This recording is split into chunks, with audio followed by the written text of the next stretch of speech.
Right, hopefully everyone's well, and welcome to the stream.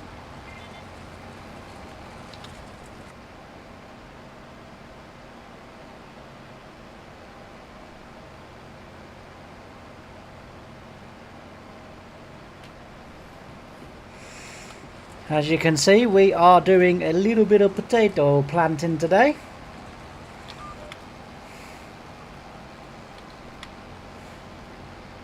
And it's just going to take me a minute or two to get back into the swing of it. Because this is... it's quite a... what can I say? Quite a... guesswork operation, this one.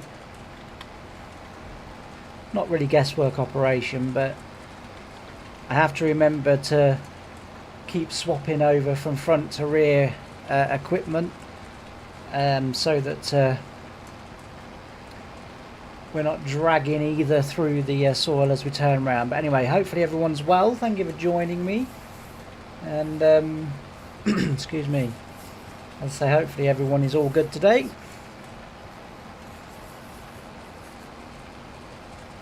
Just got the two fields to plant.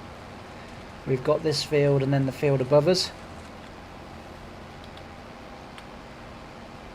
and then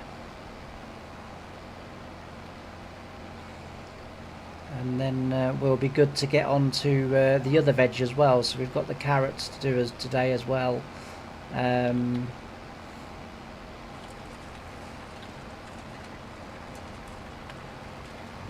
Yeah, we've got the carrots to do as well, and the parsnips, and the red beets, if there is indeed enough land for the red beets. I have to admit, this was quite last minute.com. We bought the land, and when I bought the land, it was a little bit of a debate whether I was going to plant it this year or whether I was going to wait until the autumn and then drill it that way. In the end, I decided that any crop on here was better than no crop, and so I, as I say, I opted for potatoes and the veg crop. It's not going to be the same as Fen Edge, where we're all veg, you know, not at all. But we can't just grow it all combinable. You know, we do need a little bit of variety, so hence the reason why we have got a little bit of vegetable going in as well. This sort of is going to be a and everything, and every crop farm, whereas Fenedge is going to be tailored more towards veg farming, because that was, as many of you will know, that was the sort of type of farm that I worked on when I was able to work on a farm.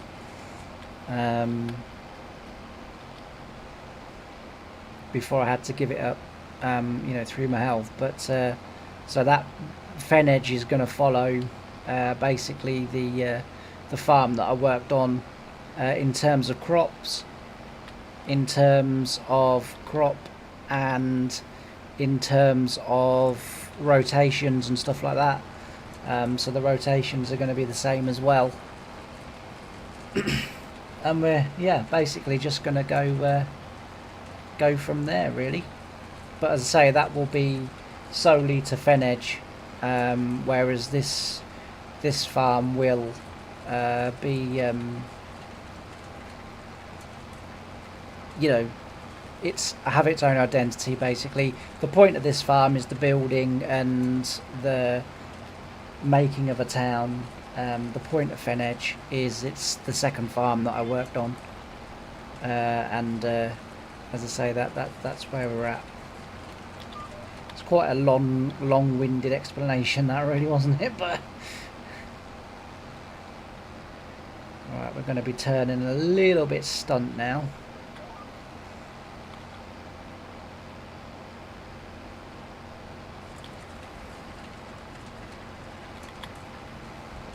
Got a horrible feeling I've not actually been going far enough on the headlands. I've got to admit, the way that I normally measure the headlands out,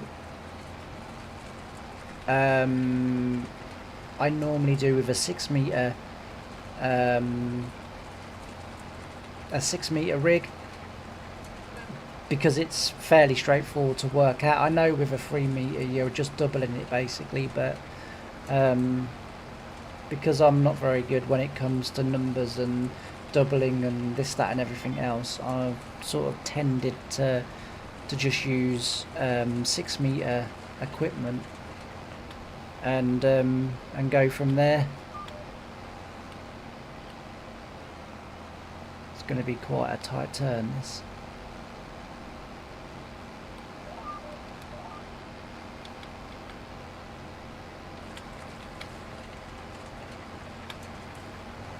Quite good using this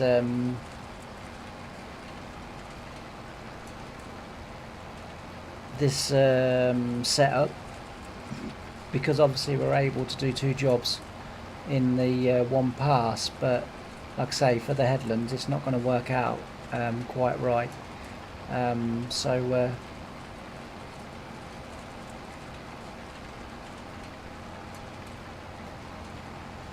Well, I think we'll get it done with this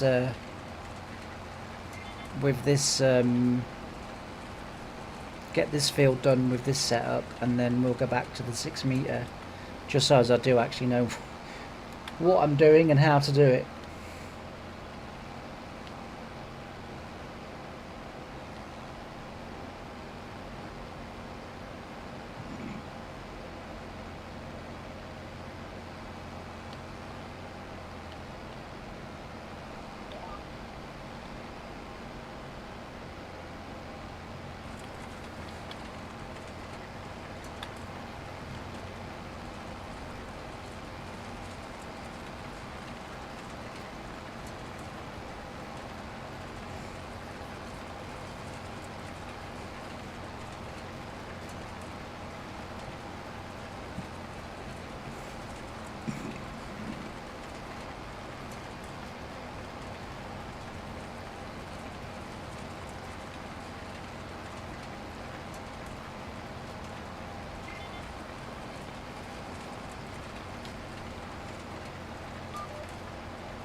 I know I've said it way too many times for me to bang on about it in this episode, but I really do not like the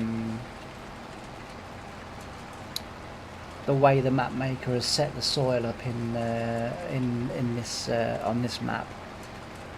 You know, I've got a 435, I think it is, horsepower tractor, and it's struggling to keep a straight line because of the ground deformation. I mean, you can see from the tyre prints, from the track prints, from the previous one where I've come in, you know, it's absolutely ridiculous that the ground is this spongy.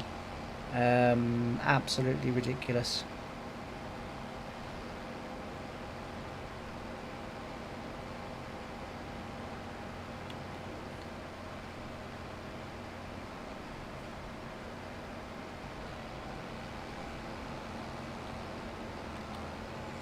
Right, we'll have an attempt now at planting the headlands.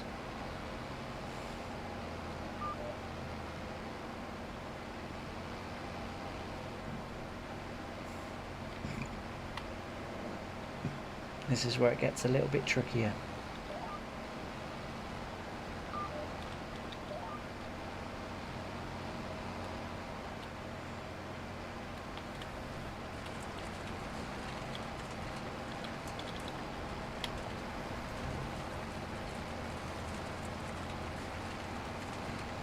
And also as well, because of the directional thing, it's not going to look very good, these headlands, but there's not really much I can do about that one. So, excuse me, we'll just plant them as best we can.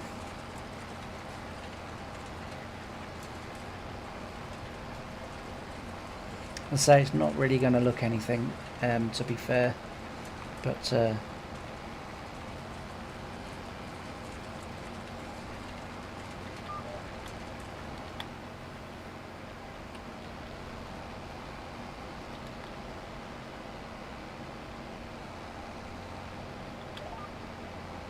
it will get sorted out eventually.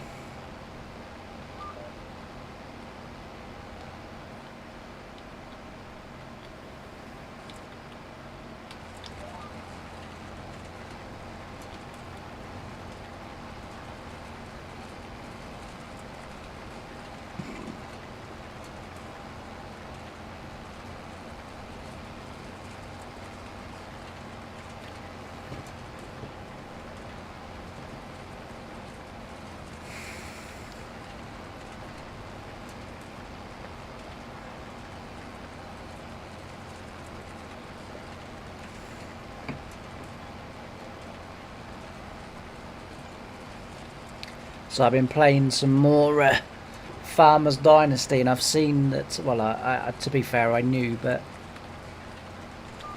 that it comes out on Friday, I think it is. It's either Thursday or Friday. I'm sure it's Friday.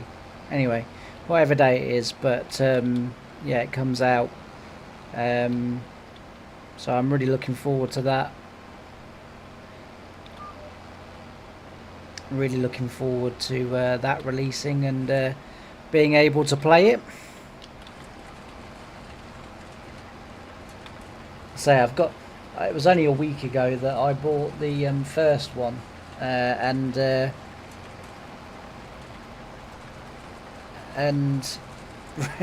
really liked it. As I say, I've really got into it, so I'm really looking forward to the second one. The first one, I got sent a key to see whether or not I would like the game and whether I'd like to put the new game on the channel. And I sort of played it, and the first day I played it, I didn't really like it. It was just a little bit too basic, I felt.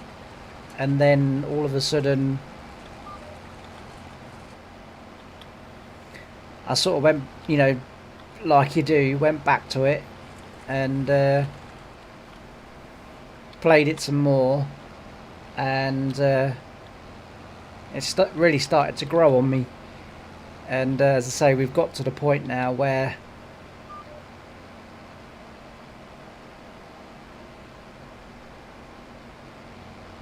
where now I can't stop playing it.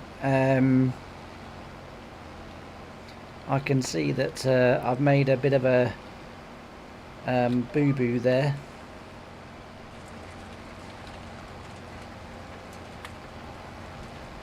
Like I say, this field has gone horrendously wrong in terms of planting, because I didn't use the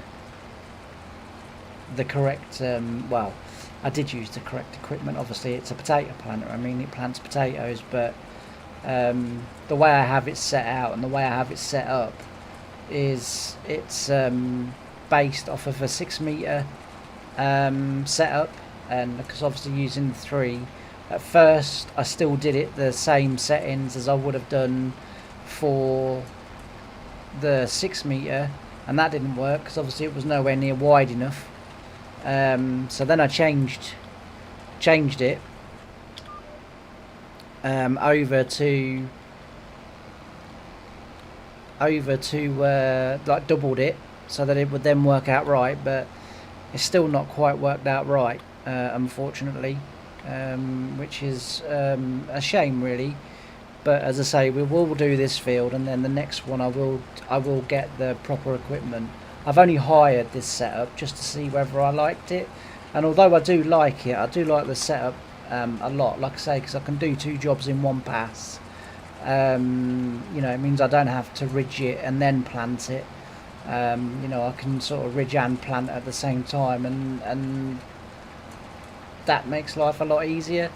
But because I, you know, have this calculator, it's confusing me and messing up where my headlands need to be and stuff like that. So moving forward, as I say, I'm just going to stick to the 6 metre because that's, if you like, what I've muscle memory myself too. And to be fair, I only muscle memoried myself to that because I had someone else sit and work it out for me, and then I just did what they said, which is pretty much, in terms of numbers, what I do all the time. I sort of go to someone and say, this is this, I need to know what that is, and then they work it out and then just tell me, and then I just do it to that. So when I first started spraying, that was quite a big issue, because and this happened on the first farm that I worked on, and you know, I would get to work and they would say, oh, we want this field spraying, and you know, we want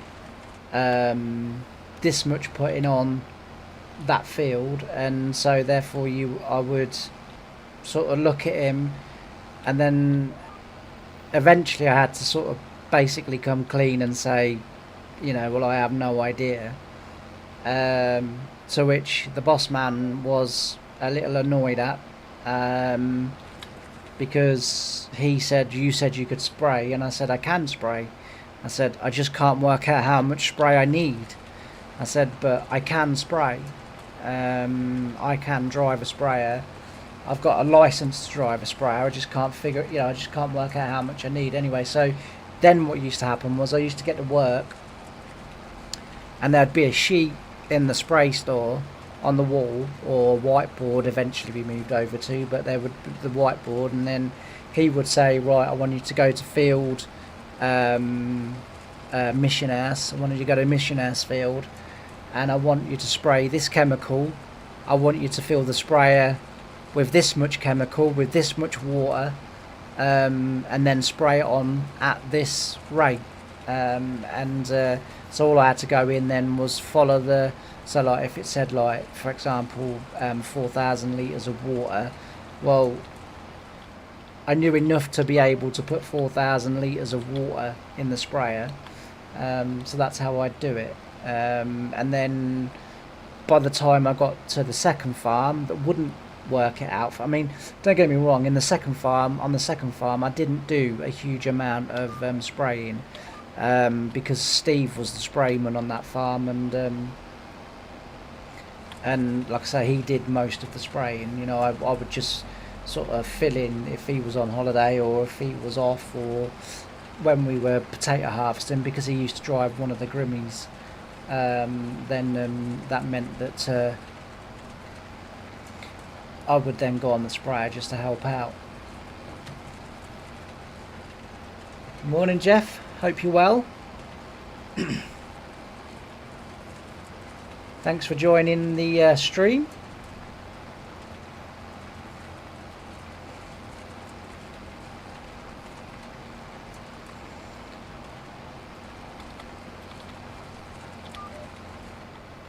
As you can see, we are potato planting today, and I'm making a right 2 and 8 of it. But never mind, I'm having fun, and that's what counts.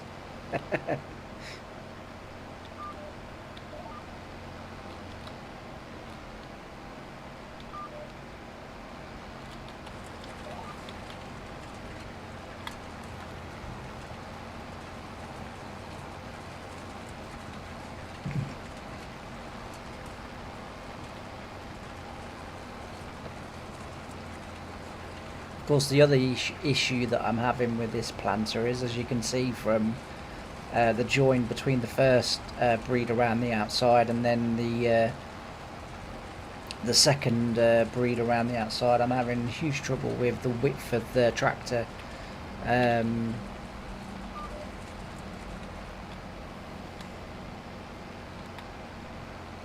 Which is, as I say, is causing me big problems. Oops. Gone too wide. No one noticed. We'll be fine. Ow.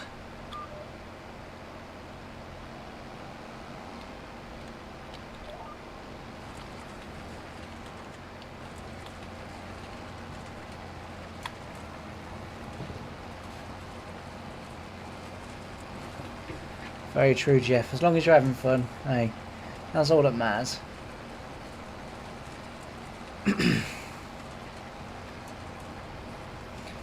It's I gotta be honest, like I used to love this job at work. I had a 6 metre setup and I wasn't able to pull the planter on the back of the ridger. That was on a separate tractor, but yeah, I used to love this job at work.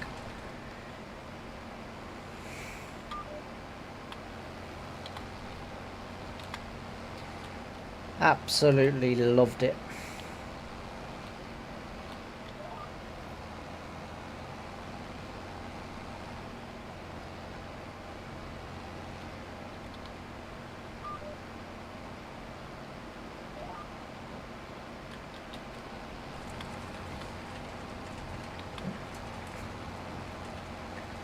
So once we get this done, I'll get the planter emptied of fertiliser and seed.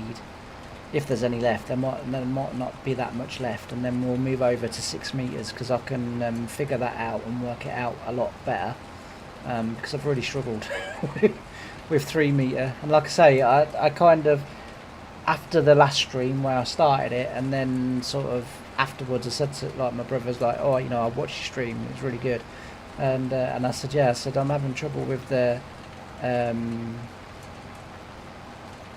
potato planter. I can't work out why my headlands are not coming right. And he's like, he goes, well, if you normally use a 6 metre and you're only using 3, you've got to double it, mate. He said, you know, it's got to be double what you was doing. You know, it can't be the same, because you're starting with something that's smaller in the first place. So that's kind of you know, what was going on. So as I say, he was good to point that out, but I just really struggling to get my head around the fact that it has to be doubled, and I don't like my headlands looking the way they look. They look awful. So we'll get these planted, and then whatever's left, we'll get the power harrow in and we'll just knock it flat, and then that will kind of sort the field out a little bit. And also as well, getting the slightly wider ridger and planter will mean I won't get wheelings going through my my crop that I've already planted. I know when I reload the game they will be gone and they won't be there, and it has no effect on the potatoes itself. But that's not the point. I don't like seeing it, and so it needs to be eradicated. So we just go for the wider machine. Like I say, I know what I'm doing with that, because it's already been pre-worked out for me, and it will just look nicer as well. So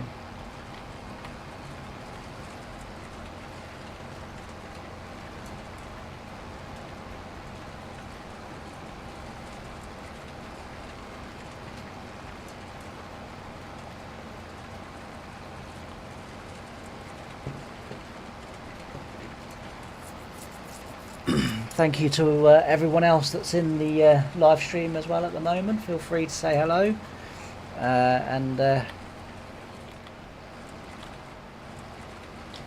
if you have any questions about the game or about, I don't know, me, or I don't see why you would have questions about me, but anything about the game or the types of games that I do, feel free. Like I say, so next week, I don't think there'll be, because I usually stream Monday, Wednesdays and Fridays. There won't be a stream on Friday because I'm racing at Skegness on Friday, so I just won't obviously have time to stream.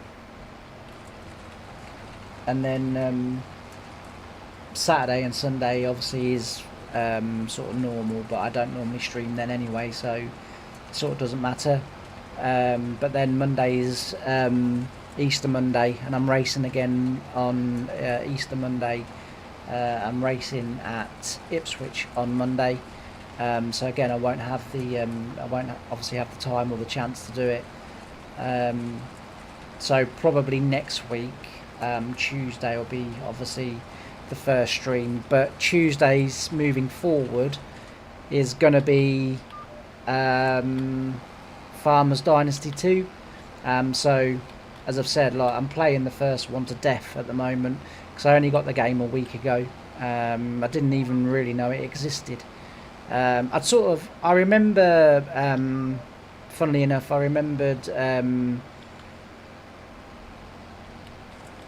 can't remember which YouTuber it was now that covered it, but I remember them covering it, and then sort of kind of forgot about it, and then last Tuesday, I was going through Steam and saw the game on there. It was like £5 for the whole lot, and I was like, I'll give it a go, see what it's like. And as I said, didn't really like it at first, but now I can't stop playing it. Farming Sim was like the game that I played from the minute I got up to the minute I went to bed, and all of a sudden, when I'm not streaming and not having to do sort of stuff for Farm Sim and for the channel, I'm on Farmers Dynasty, which is a bit of a shock to me, but I do really like the game, to be fair. I'd like to say I do really like the game. Right, I've got to remember not to do any more on that headland.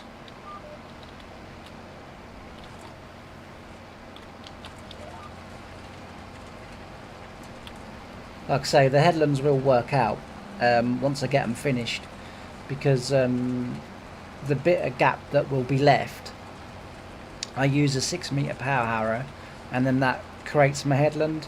Obviously, in real life, when I used to plant potatoes, the GPS would lift in and out where the potatoes needed to be put. I didn't have to work it out. The GPS sort of did all that for me. So you always knew you were getting your ins and outs on the right spot, and you also knew that you was getting your headland right as well. But say Farming Sim, not quite that advanced. So I have to figure it out myself, and as I say, I can do it with 6 meters, so that's what we're going to do. Moving forward, we're going to use the 6 meter one, and then and then everything should work out much better. It hasn't worked out very well, and plus, as I say, this tractor is a little bit too wide for this setup, and it's making awful wheelings in the rows that we've already planted. So we'll change over and get that done that way. I think it would be far better.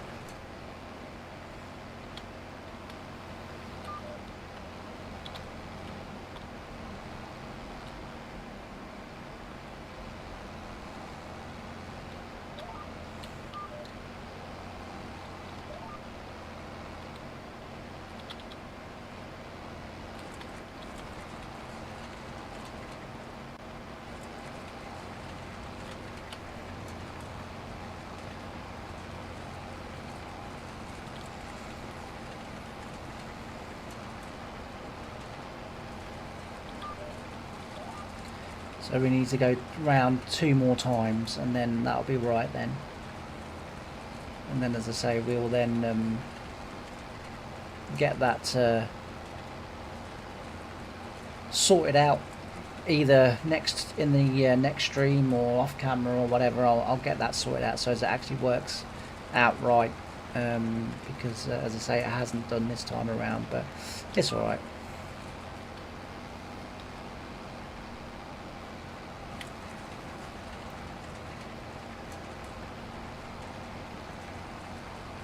Honestly, I really do detest... Oh, hang on a minute. We're not lifting the planter out.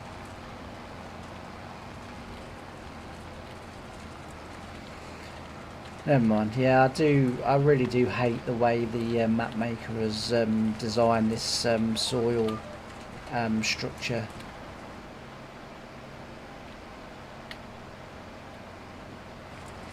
Really not good. Like I say, a 400 horsepower tractor should not be struggling with this planter and ridger. It really shouldn't. But like I say, it's the way that the ground deformation has been done, and yes, it's just not funny. Because, as I say, you have a big tractor and it struggles with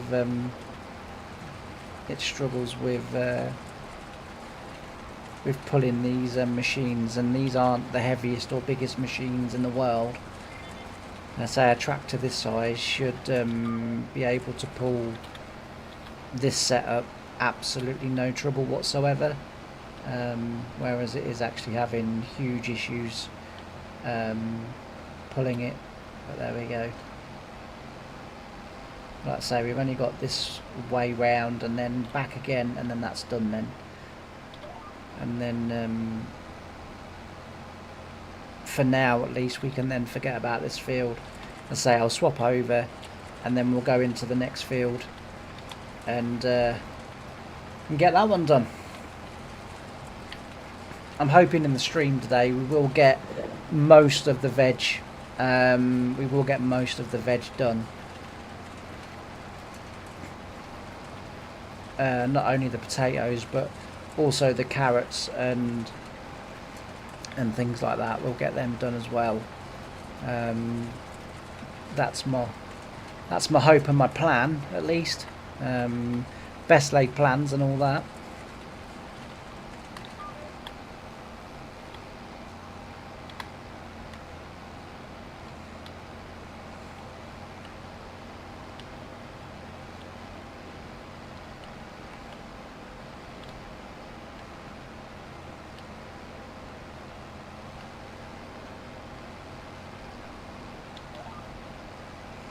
So I went out to get some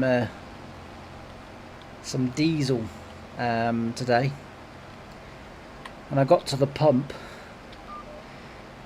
and I looked at the price and I thought, shall I buy diesel for the car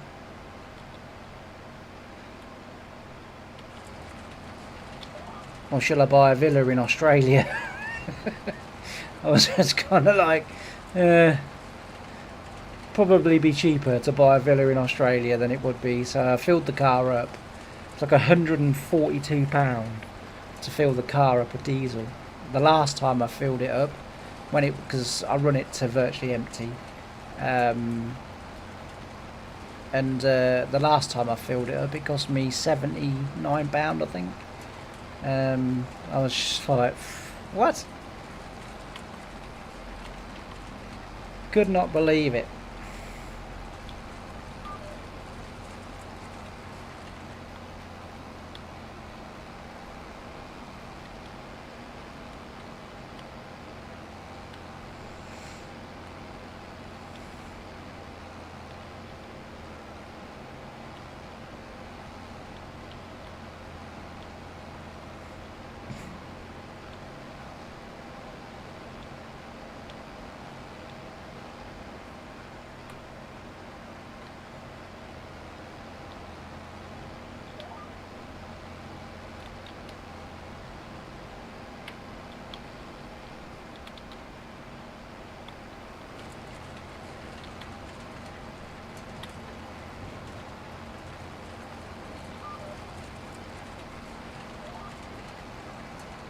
Actually, we'll have one more round to go, won't we?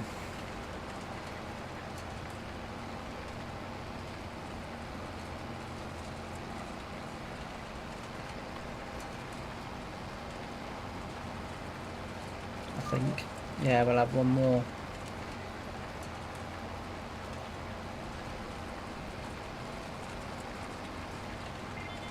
Like I said, I've really messed this one up, but it is what it is. I can't really do much about it, unfortunately.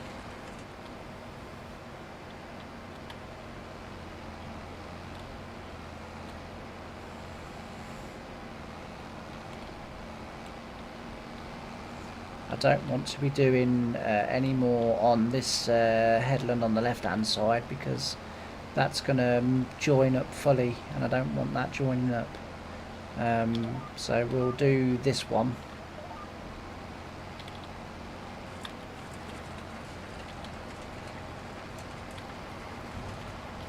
And then we'll have to leave that little bit there. We'll have to leave that little bit.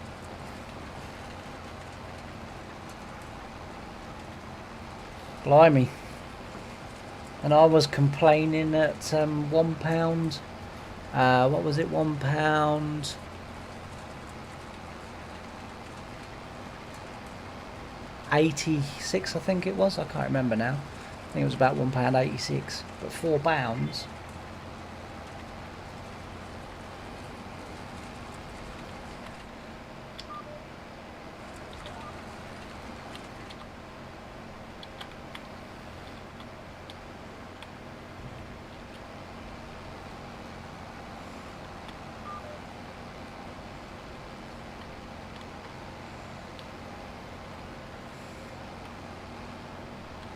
So it'd be definitely cheaper for you, Jeff, to to buy a second property abroad somewhere. Blimey. Unbelievable. Never mind. It's a way of the world, and unfortunately we ain't going to be able to do too much about it. Right, we'll get this one done round here, then I think we should have one more across the other side, and then we'll be done. And then I can I can stop whinging about it not going right, and we can just crack on.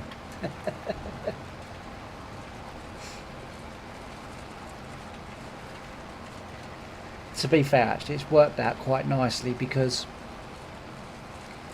it's going to virtually have run the planter out by the time I get round there. I know there's going to be a lot of fertiliser left, but that doesn't matter quite so much. Like I say, as long as we run the potatoes out, then we'll be we'll be fine. Just wondering whether there is one. Yeah, there's one more along there.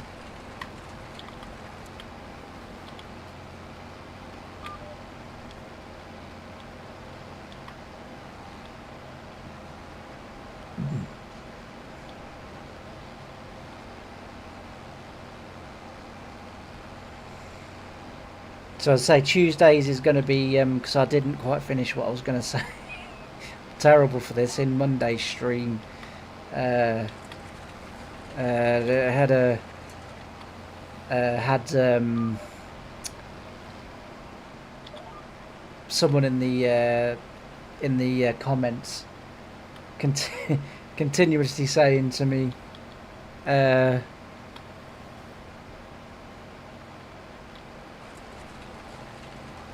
you need to finish what you was. Oh dear me, I'm getting myself right confused here. Right, here we go. We're off.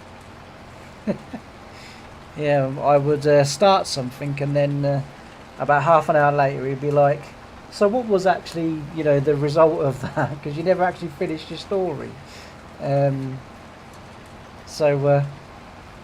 Tuesdays and Thursdays will probably be Farmer's Dynasty. Definitely Tuesdays. It might be Tuesday, Thursday, or definitely Tuesdays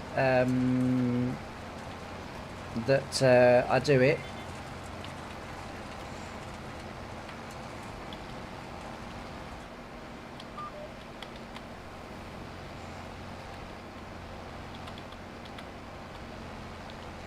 There we go. We've got there in the end.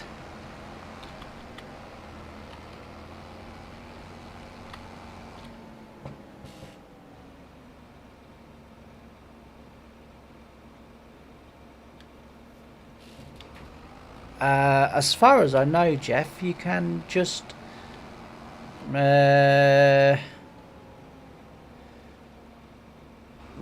I didn't realise I needed a mod, because most seeders you can just control I, and I assumed that was what I could do with the planter, but it looks as if I might not be able to, which is going to be unfortunate. Mind you, there's still not that much. Mind you, we're going to lose a lot of fertiliser. Let's just try it. No, so there we go. I didn't realise I needed a mod. Oh well. All that fertiliser we bought in the last episode has just gone to waste. And never mind. I'm sure the farm can afford it. It's not quite the point, is it? But yeah, no, so as I say, we'll actually what I could do is, I realise it's a little bit cheaty, but I could leave it there, put the mod in, and then empty it, and then I can use again. Right, let's do it properly. Because we know now that other one, good setup, I liked it, but it's causing me too many issues because I'm a bit thick. Never mind. And that's not me being down on myself or hating myself. I say it in jest. Right,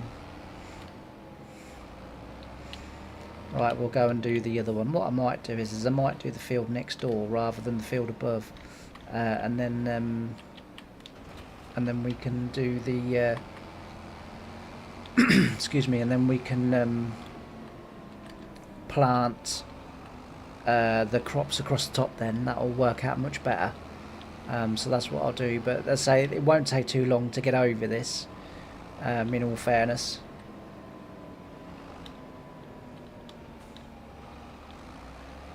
So if we come in here and then sort this out.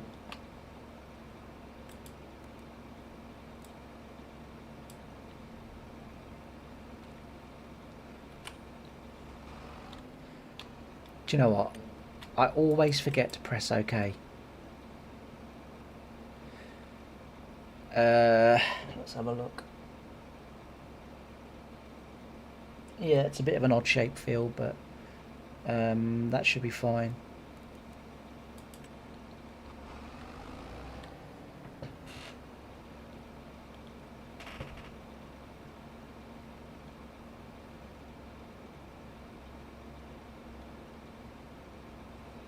Yeah, that's very true, Jeff. If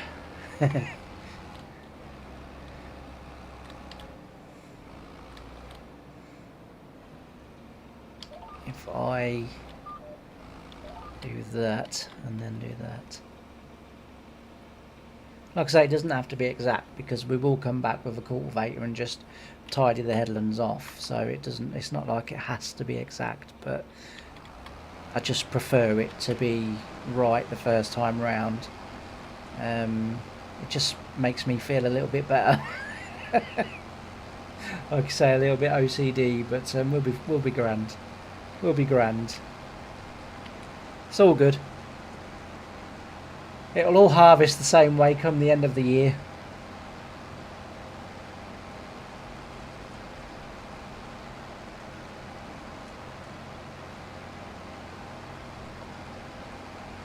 I say doing it this way, it'll probably work out slightly quicker anyway. A, because the machine's obviously wider, but also as well because we're doing it like this, I won't be making as many mistakes and having to correct myself on the headlands, and we'll be well away.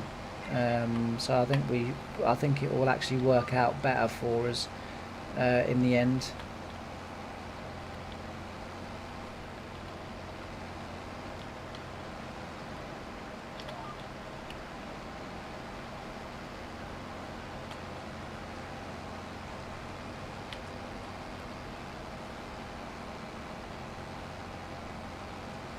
I wish I knew how to take the terrain deformation out, because like I say, the map maker's enhanced it. So he's taken what Giants do as a base game and then sort of made that much stronger, made the effect a lot stronger, and like I say, it's just not very good. This tractor shouldn't be struggling with this, and it should be able to pull it in a straight line when you let go of GPS, but it just doesn't. Yeah, it's a bit of a shame because it's the one thing that does spoil the map.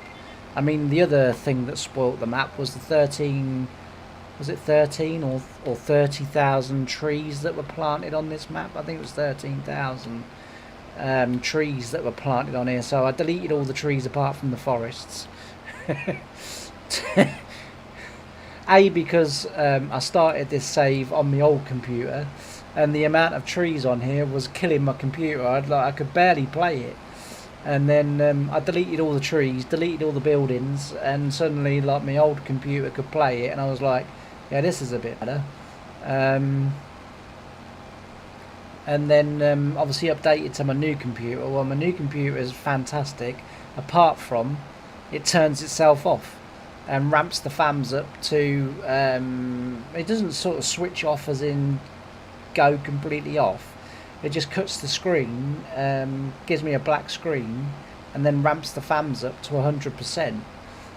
So about a month ago, maybe 2 months ago now, I sent the computer back to be fixed, and they sent it back after a month and were like, oh, we fixed it, we found what the problem was, we fixed it.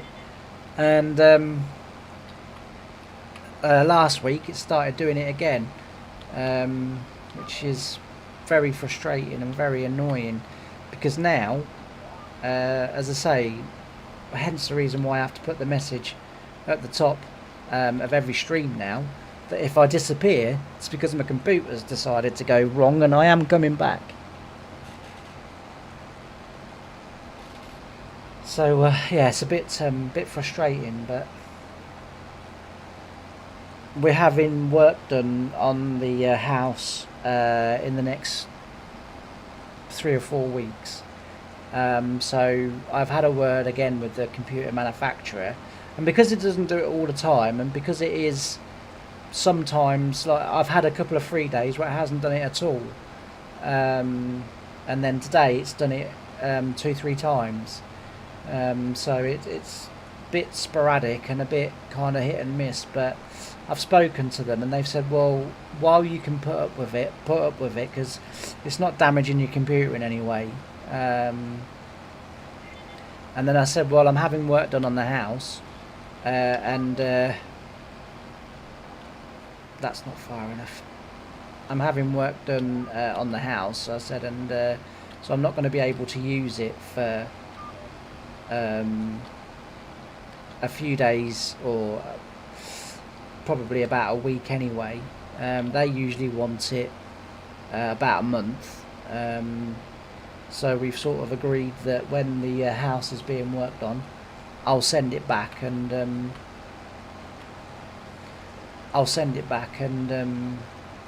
we'll get it sorted. But yeah, I say it started doing it. I mean, he did it twice, I think, last week, and then, as I say, it went quite a few days with not doing it at all. And today it's done it a couple of times again. But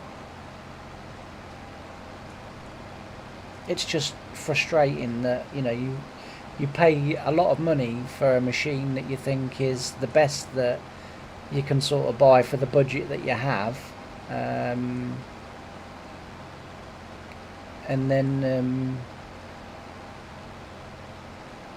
then you realise, you know, that it doesn't work nowhere near as good. And the ironic thing is that the last computer I had from them was like about 900 quid, which at the time, back 10 years ago, was a lot of money to me, because I had a young family and stuff like that. So it was kind of, you know, sort of my ex-partner that sort of said, well, yeah, but you get a lot out of it, it's worth the money. I know it's a lot of money to us as a family, but it is worth the money. And, you know, you do need something to do all day, and so we sort, you know, between the two of us, we sort of justified it, and I never had an issue with that. Like, that just ran, and it still runs today, because you know, occasionally I still put it on for to get, you know, sort of paperwork and stuff off there that obviously is saved on there, and so it still works today, as good as what it did day one. The only thing is there's a little bit more dust in it, inside of it, than what there was on day one, but I'm sure an air compressor would soon get rid of all that. And as I say, it's still a good computer. It's just that it doesn't have nowhere near enough memory. The processor's not very good in it, and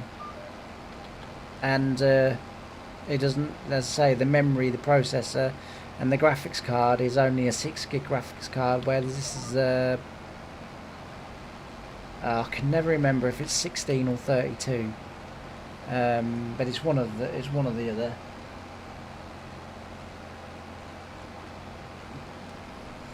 In actual fact,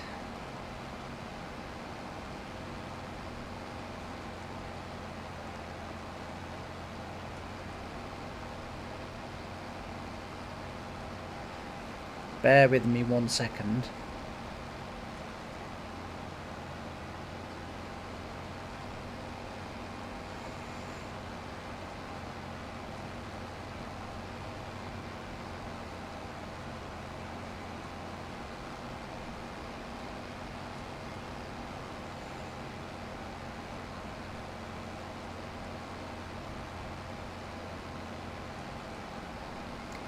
So my computer is a Chill Blast Forge Ryzen. I'll just turn it around and I'll tell you the specs of it, because the other day I was telling someone the specs, and then they went and looked at one of my videos where the specs are listed, and they're like, oh, you're full of crap, mate. And I was like, well, no, I just didn't remember. I just forgot what it was. It's a lot to remember. So it's AMD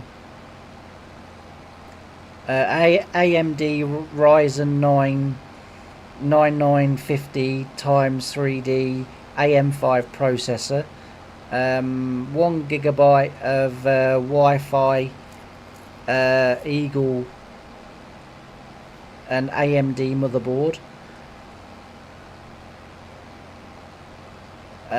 The case, that's irrelevant really. It's 1 times Cooler Master Liquid 360 Core 2 360mm AIO liquid CPU cooler, It's 64 gig memory. It has a 1000 watt Asus ROG Strix. Hang on, I've lost my place. Platinum modular PSU. It has a GeForce RTX 5080 WindForce SFF OC 16 gig graphics card, so not 32, 16 gig. 8 terabyte hard drive and a 4 terabyte SSD drive. So you know it's fairly well built, I think. You know, so like I say, it's frustrating that it keeps going wrong because of how much I've got in it and how much it cost. But to be fair to Chill Blast, you know, they've not given me any hassle in repairing it or anything. They've just said no problem. You know, we'll send you the stuff out to get it shipped to us, and then we'll you know, repair it from there. So in all fairness, they've not, you know, because some firms could have been quite awkward about it, but they've been really good about it and just said no, not a problem. You know, we'll sort it out. So I'm really grateful. And again, you know, still, I can't recommend them enough. As I say, I know I'm having a few issues, but you know, I've had 4 or 5, maybe 6 computers off them, and I've never had an issue. So this is the first time that it's happened, and I'm not being funny as well, but you know, sort of computers are one of those things that you can get issues from time to time. I've seen, you know, sort of YouTubers that I watch that are massive YouTubers, you know, and I'm talking sort of 13 million subscribers, and they've got, you know, the absolute dog's gonads for a PC, and they have issues. So, you know, I accept that it's you know, it's a thing. It's just unfortunate, and it's just a shame because as I say, you know, I'm trying to sort of build my stream network. You know, I'm sort of moving more over to streaming, just because it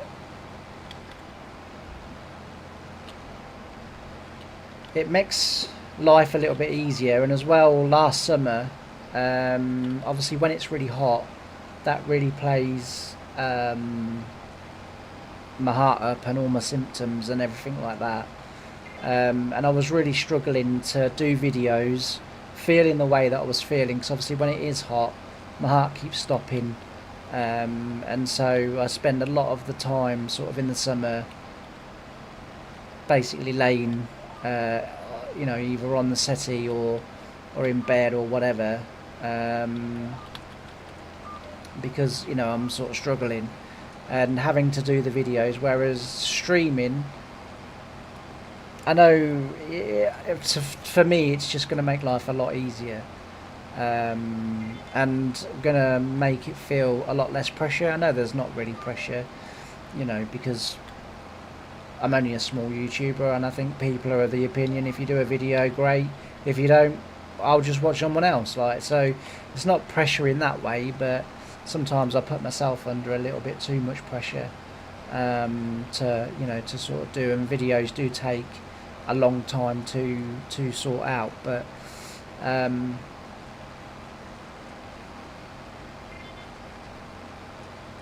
so it is, you know, it is, but and as well with the streaming,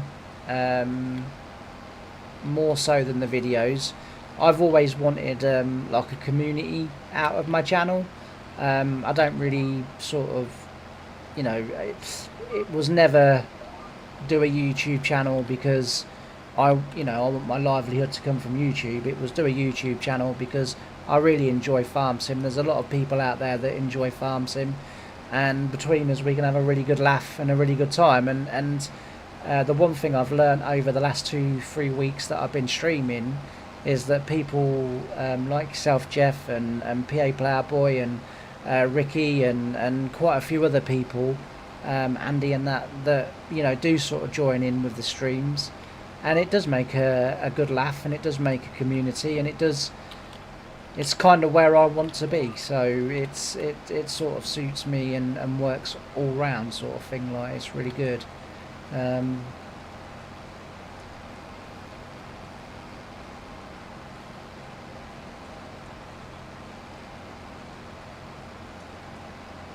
But yeah, 6 meters, and we're really getting across this field. It's not taking too long. Like I say, it's going to be a bit of an awkward shape, but that doesn't matter so much. Like I say, we'll be able to sort that out.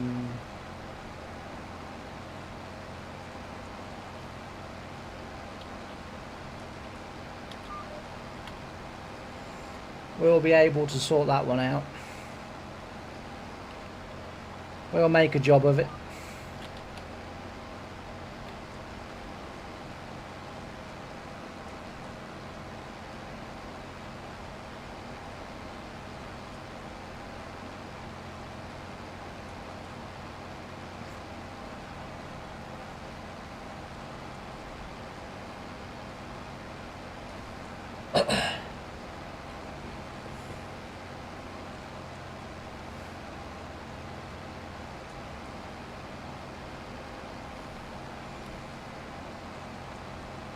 So next week on the 1950s stream, the epic harvest will continue.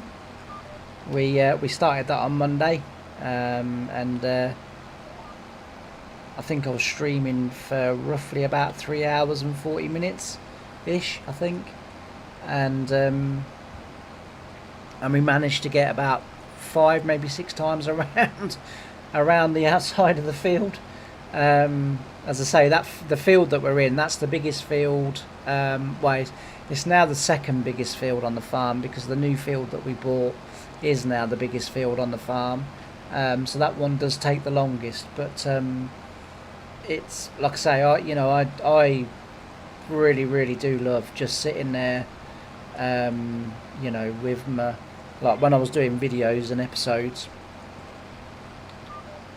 I used to Spotify or an audio book, or something like that, as a podcast or something, and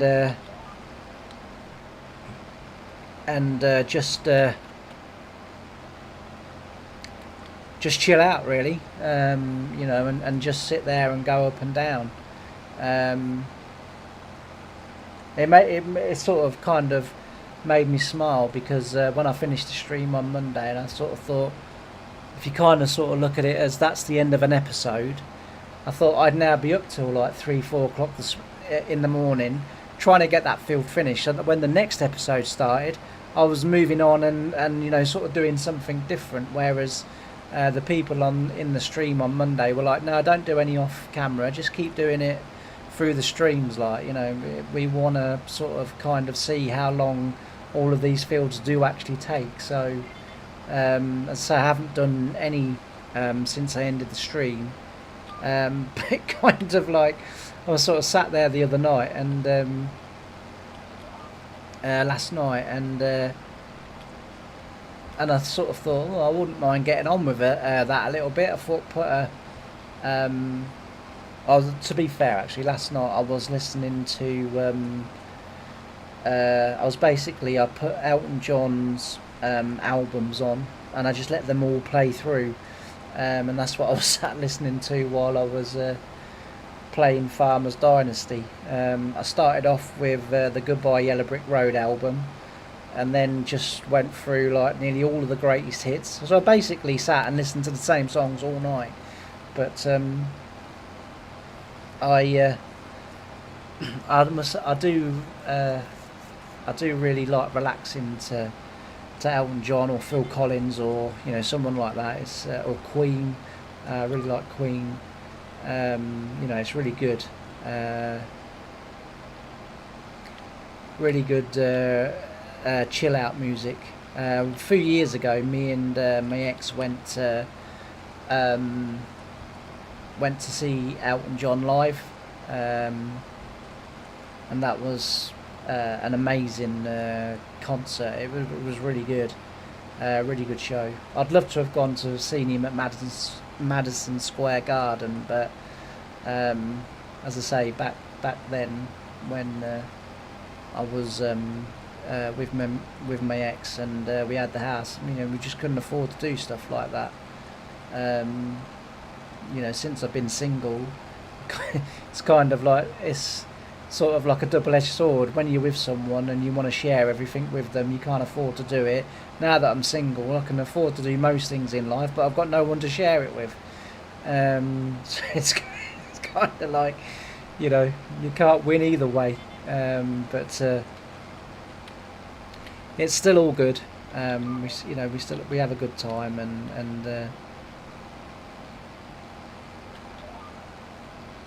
we're able to do some good things. I got the snooker as well coming up this month. So the 18th, I think it is, of April, it starts at Sheffield.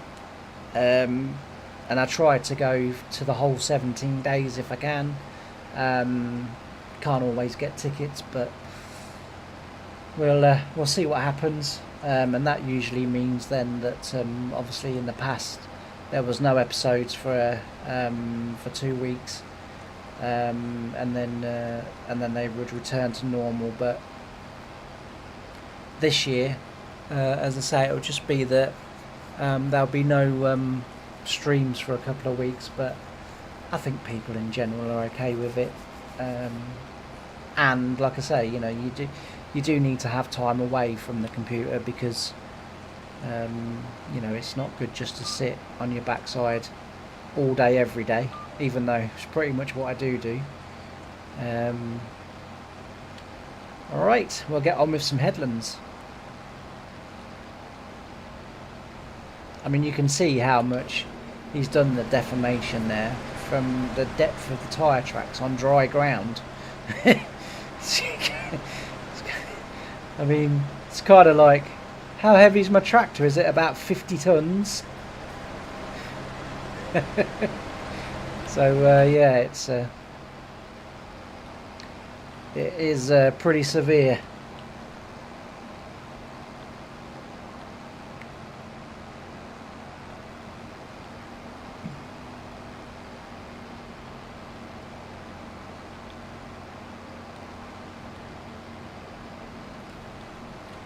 Alright, let's get these headlands done and then we can crack on.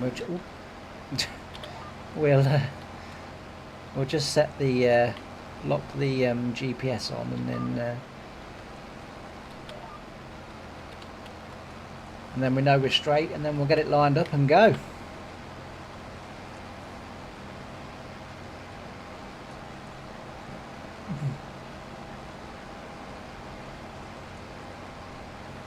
I don't know whether this field is as big as that field that we've just done, or whether it is just because obviously we've got the wider machine. But we're certainly getting through the ground. We've got this to do, and then what I'll do is I'll take this up to the shop, drop it off again, put the new potato planter on, fill that up, and then come and plant these potatoes in here, and then we'll take the potato planter back to the farm, go back to the shop, pick this up, and then carry on with the carrots and the red beets and the onions and everything else. It looks as if I may have a field there that I've not ploughed. I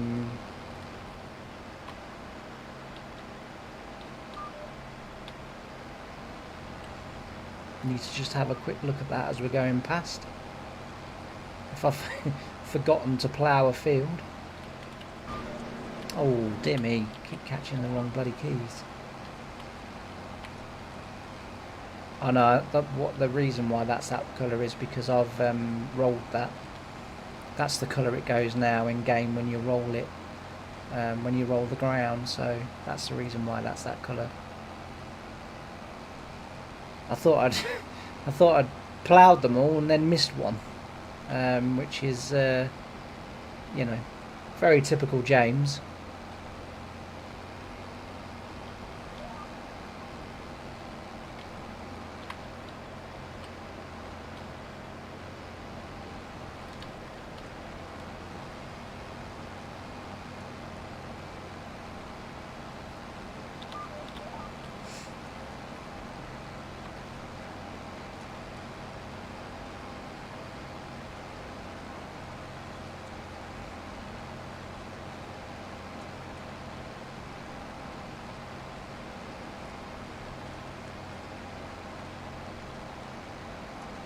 I'm hoping next to buy all that land over there. I want to put a new farm in over there, but I need to buy that land first so that I can actually build on it.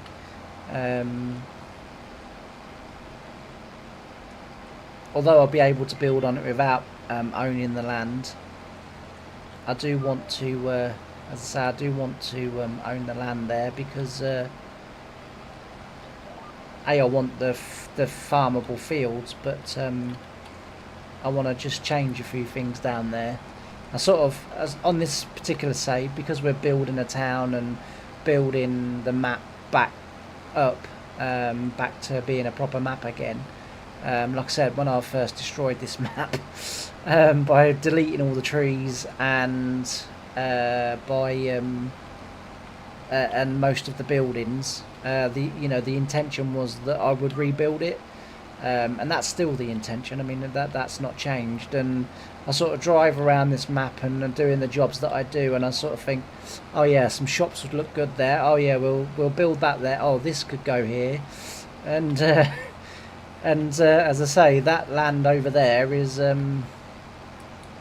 just there is kind of what I want to buy, because I want to put a farm in there, and some sheds, because our farm over in that direction is slowly beginning to fill the space that I've got for the farm up. But not only that as well, because it is starting to slowly fill the space up, I need somewhere else to put all my other equipment. So I say that land over there, just the other side of that road, will be just about perfect for what I want to do. Got more houses to go up once I get the spring work planted. We've got more houses to go up, as I say, some shops to go in, and hopefully we will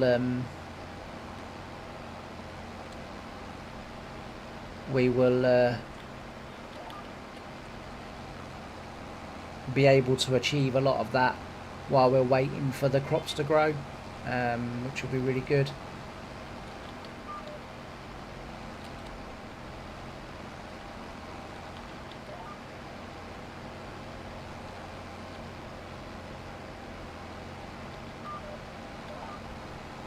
Right, we need to get the gap. So if you're wondering why, apart from there where I've made a mistake, but if you're wondering why I do leave such a big gap, it's for turning the harvesters on the headland.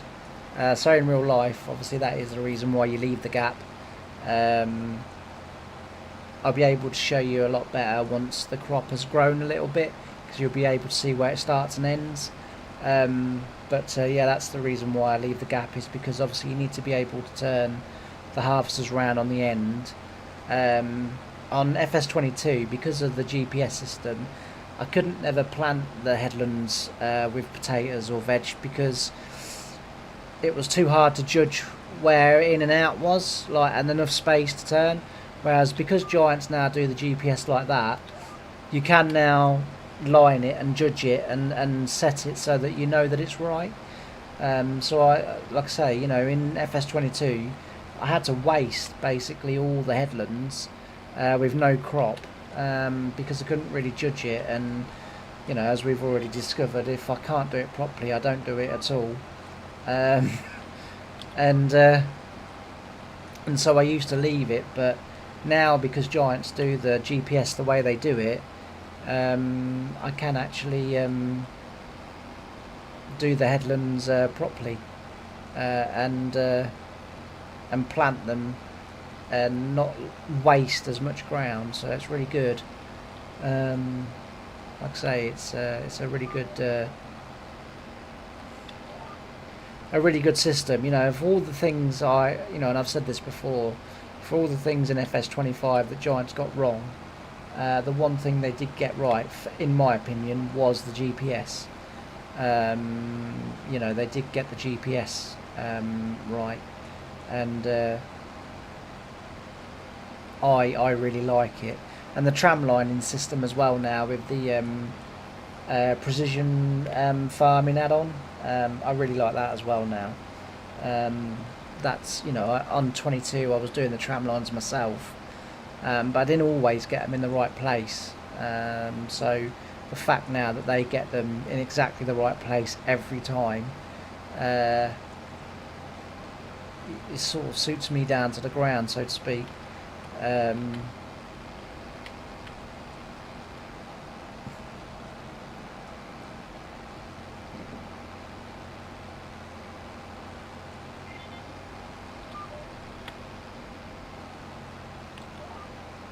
But yeah, that's the reason why I leave the gap. And also as well, when you're sugar beet harvesting, you are supposed to leave a similar type gap, not quite as big as that, but in the corners, for the sugar beet harvester to be able to turn around and go back on itself. Again, in real life, to be fair, in real life I didn't drill sugar beet all that often. I think I only ever did like a day of it on the farm. Again, that was one of the other lads. Terry was his name, I think, and he used to drive the sugar beet harvester, and so therefore he would do all of the planting for the sugar beet. Well, there was two of them, and as I say, they used to do the planting for the sugar beet. So I was one of the potato harvesters drivers, so I was one of the people that would plant the potatoes as well. And eventually, just as things were unfortunately starting to go wrong for me, I was beginning to sort of become the lead man on potatoes. It's, it's funnily enough, because Steve was the lead man on potatoes there, and work came to me. The farm manager came to me and said to me and Steve, he said, Steve, we want to take you off head of potatoes. And he sort of kind of like was, why? And then they were like, James, we want to make you head of potatoes and make Steve head of spraying. And so I would have eventually got up to driving the self-propelled one, but as it was, I took on the role in my last full year that I worked there, and I said to Steve, I said, you can still drive the self-propelled Grimmy. And he sort of looked at me and he goes, well, that's the privilege of being the head one. He said, like, you get to drive the best one. And I said, no, you can still drive it. And he was like, he goes, well, what are you going to do then? I said, I still want to use my GT 170. I still wanted to use the trailed Tatey harvester on the back of my John Deere. I absolutely adored that setup. It was absolutely fantastic. It was. I think it was only 2 rows, but we did used to have and they do it now full time now. But when I was there, the last Tatey harvest that I did, they had what we call hoovers.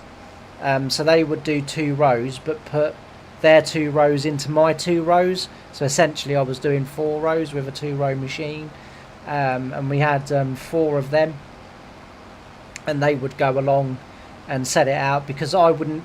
Very rarely, I wouldn't say never, but very rarely was I ever in the field with the self-propelled one. There was just no need for me to be in there.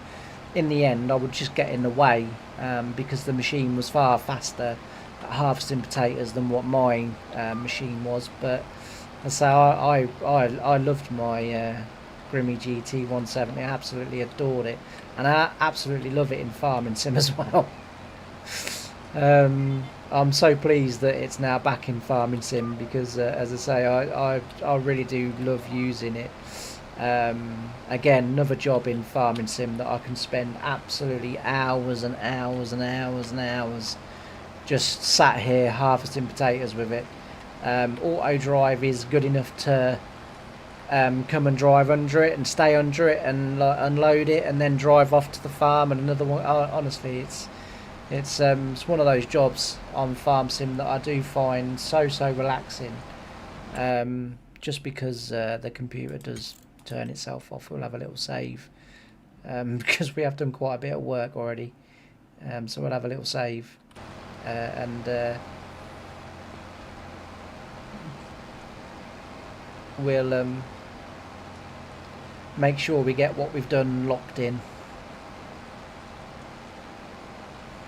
As far as I know, this is the third time round. Yeah. Oh no, second. So we've got one more round to do, and then we'll be ready for some planting. I mean, it's half tempting to ridge all the other fields and then do all of the planting in one go. It is a little bit tempting to do that, to be fair, because then I could take this back to the farm, then pick up the planter, and then take the planter back to the farm, rather than keep dropping everything off and picking it back up again. So I might actually do that for this stream. I might finish ridging my my veg fields now. Then that's not going to work out right. Well, there's going to be a gap. That's fine. As long as there's a gap, it doesn't matter. It's just about going to be a gap, I think. Yeah, there is a gap. That's fine. And the other thing as well is with planting the headlands this way, when you're harvesting the headlands, the trailers have somewhere to run. So the reason why you leave the gap between the headland and then the main part of the field is so that the trailers can run either way, because obviously it's not always possible to drive them on the outsides of the fields. You know, in real life you'd have dikes and trees and fences and hedges and stuff like that. So if you have the gap in the middle, you know, sort of from the headland to the middle part of the field, the trailer can then run round. So it means you can do the headlands from outside to in, and the trailers are still able to run alongside. So that, again, that's the reason why the gap gets left. You know, so that it can be done properly. Oh dear me.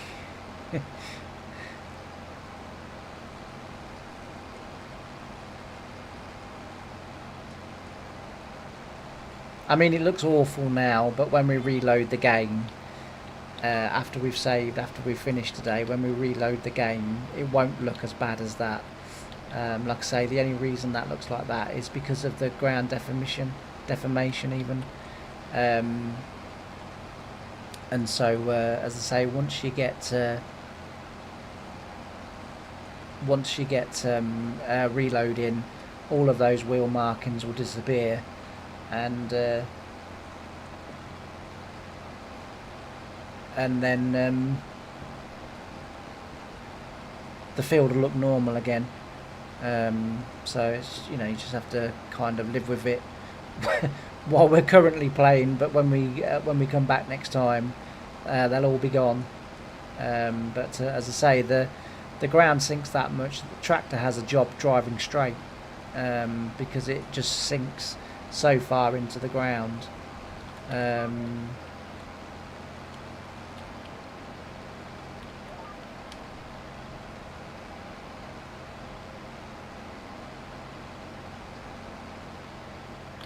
There is a tutorial online on YouTube on how to get rid of it, but I'm a little bit too afraid of messing something up really badly, and then I suppose I could make a copy, backup of the map, I suppose, but yeah, I don't want to sort of mess things up, you know, sort of that badly that nothing works thereafter. And I also don't know whether it would mean that I would need a new save in order for the changes to take effect, because that's the other thing, that obviously when you do when I do edits and changes to the map, you have to be a little bit careful, because some of them do require a new save game to take effect. Otherwise you've sort of still got it until you start again. So that's why I'm a little bit reluctant to also change things on the map. So this side of the field highlights perfectly, so it's a little bit too wide, It's a little bit wide, but that's the gap between the main field and the headland. And then the trailers would be able to run in there. Like I said, that is a little bit too wide, but for farming sim that would be fine. If it was real life, what we would do is I would come back half again, or a quarter maybe again, and then when I come to plant it, I would plant it from the outside back to the inside, and then I'd be able to overlap on the inside and shut the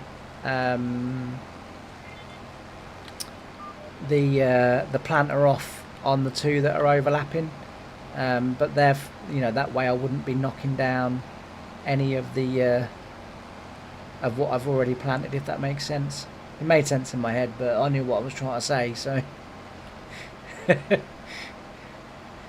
right, what we'll do is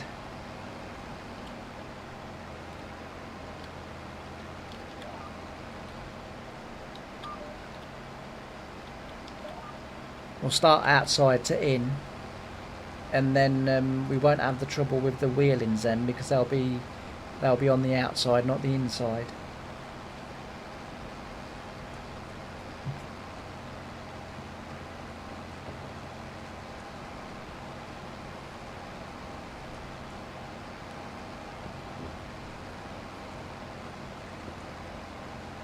But yeah, so we've got this field to do, and then those fields out there to do. We've got 2 there, I think.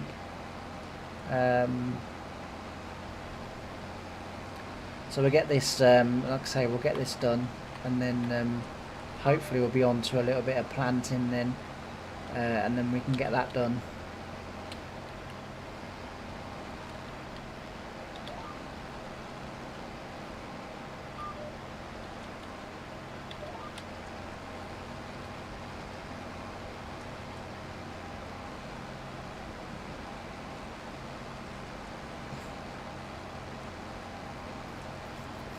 I've just realised I'm doing this wrong anyway, because I'm doing the headlands first, so I'm going to be turning on this.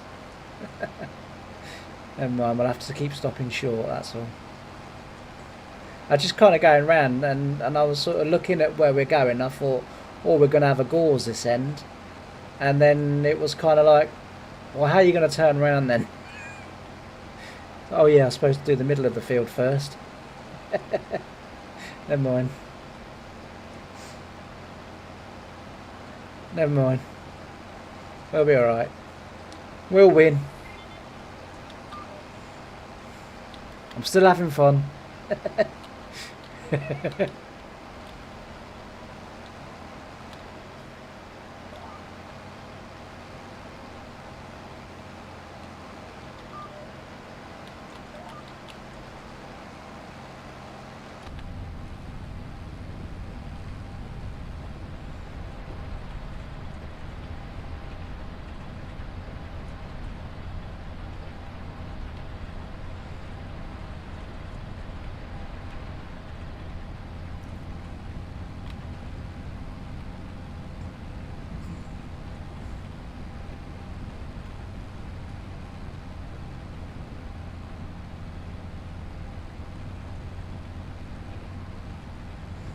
You know, the one thing that I sort of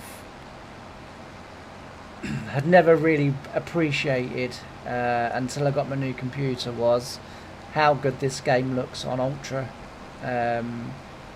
Honestly, like with working mirrors, because on my old computer I couldn't even have the mirrors on, because that would make the game stutter. And couldn't have the real, I know you can't see it in the daylight, but the real beacons on, so they reflect off buildings and that. I couldn't have that on because again, that would make my computer stutter. As I say, this game really does look fantastic in ultra graphic settings, with everything turned up to the max. It really is something. And makes me appreciate what I was missing, and appreciate how good the computer actually is, to be fair.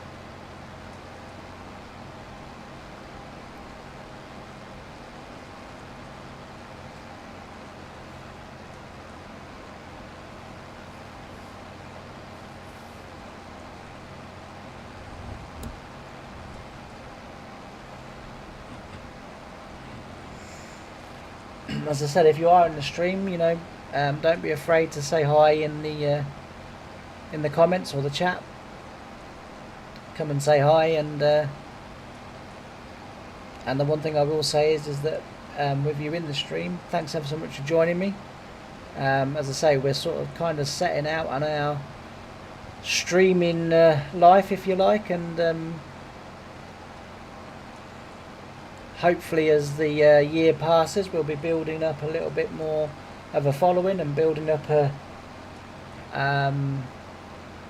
community, and you know, really moving it forward. So like I say, if you are in the stream and want to be a part of that, say hi. You know, feel free. And as well, if you haven't already subscribed, you know, subscribe as well. That would that really helps the channel out as well. The only reason why I say that is because the other day I was talking to one of my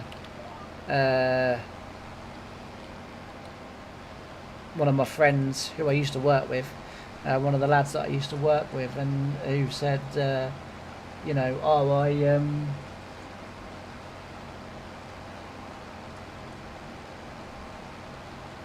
cheers, Jeff. Thanks ever so much, mate. Thanks for joining me in the stream. I really appreciate it. And yeah, he said, oh, you know, I'll watch your videos. And I said, oh, have you subscribed? And he was like, no. He goes, I'm not paying to watch you. And I sort of looked at him and I said, you don't have to. And he said, yeah. He said, if I subscribe, he said, what's that going to cost me, like $6.99 a month or something? I said, no, it's free. I said, I don't charge. I said, YouTube doesn't charge for you to subscribe. I said, it's free. So as I say, if you are in the chat and you didn't know, in the stream, you didn't know that, you wasn't aware of it, then you know, as I say, if you would smash that like, comment and subscribe buttons, that would be fantastic, because it really does help the channel out. Monday stream, I did get was it 2 or 3, I can't remember now, but 2 or 3 new subscribers, which is you know, I really appreciate. And as I say, on a Monday we do 1950s, so we do a 1950s farm series, and then Wednesdays is usually either from the ground up or is either from the ground up or fen edge, that we're just sort of starting. So Friday's stream on that was me getting the map ready and setting the farms up and building the farm and sort of doing all that good stuff. And then probably the next stream that we do on there, like I say, it's Good Friday on Friday, so I won't be streaming Friday because I'm racing at Skegness. So I'll be, you know, sort of there from about 2 in the afternoon ish, roughly. We've got practice a couple of hours before the meeting, and then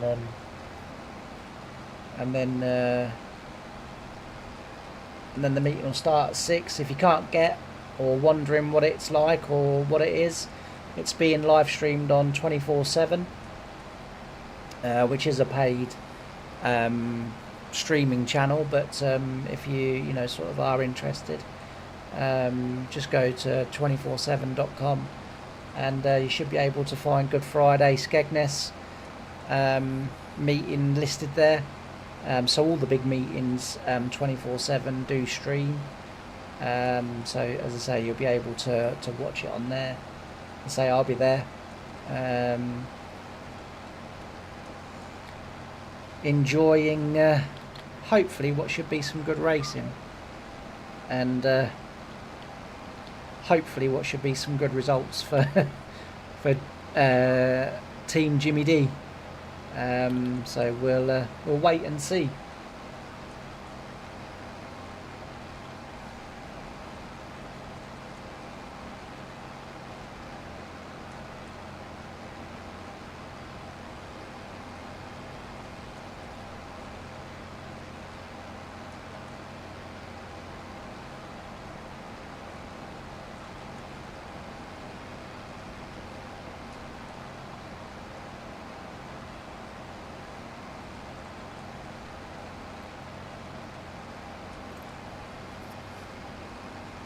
as I said a little earlier in the stream as well, and I kind of sort of repeat it a little bit just in case we've got new people in the stream that want to follow.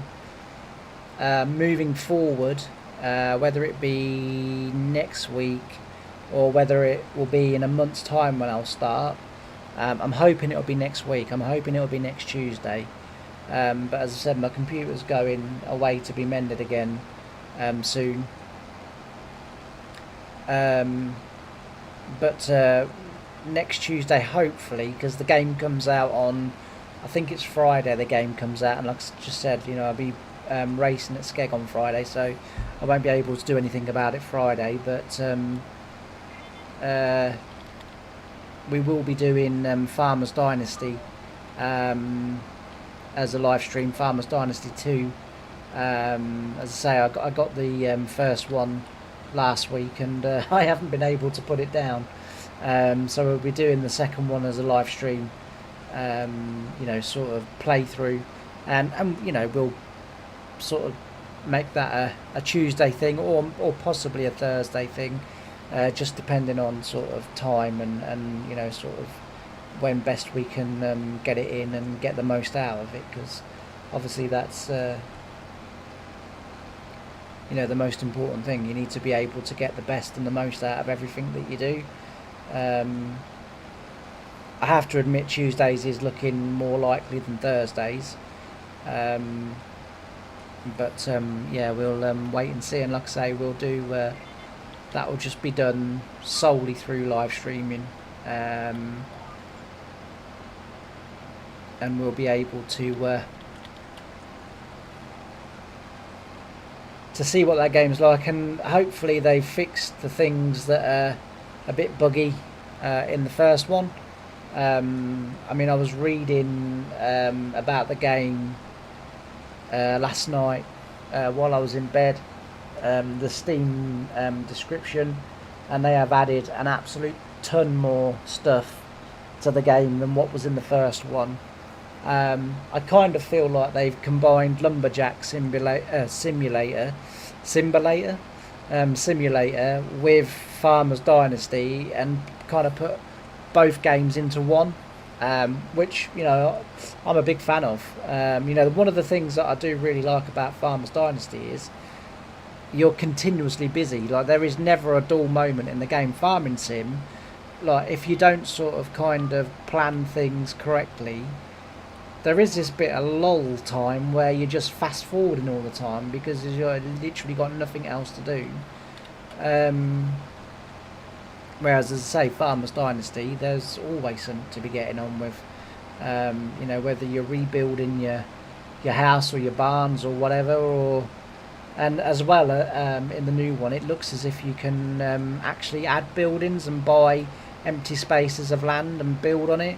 I think I remember correctly that you can buy other farms now off the NPCs, so you can sort of expand that way. So there's going to be an absolute ton of stuff to do in there, and all while trying to get a wife. So my wife on Farmers Dynasty 1, Janet, we've just had our first baby on there, and every time I go into the baby's room to see the baby, it always reminds me of Only Fools and Horses when Del Boy tells Rodney that the baby boy is going to be called Damien. It always reminds me of that. It's so freaky, the baby is. It's like, Jesus. But yeah, it's as I say, it's a really good game. I really enjoy it. As I say, I've not been able to put it down, but it's a good laugh. But yeah, that'll be on Tuesdays, most likely, starting next week, hopefully, all being well. And then, as I say, we'll go from there then.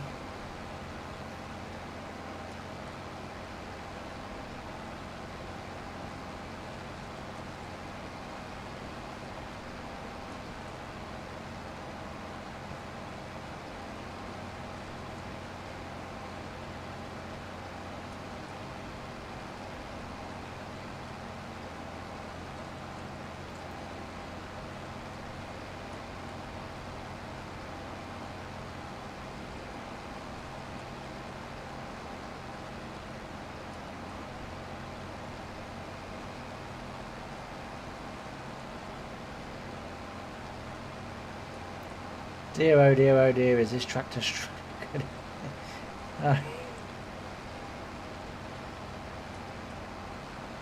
It really is a... yeah.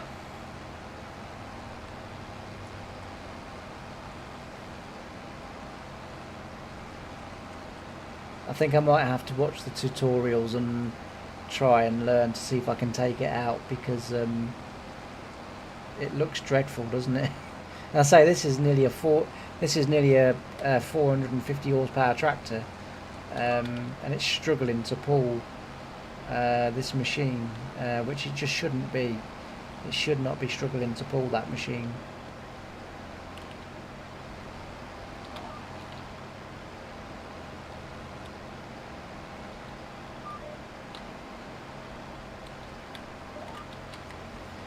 But there we go, like I say, we'll make a job of it, I'm sure.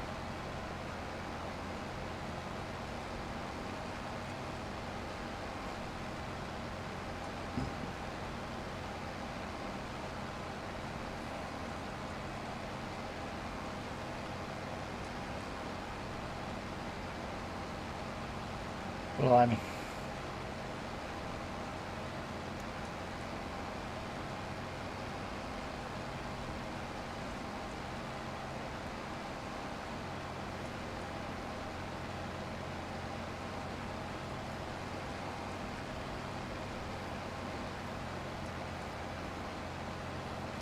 Don't know whether there's a gauze this end. I don't think there should be, but there might be.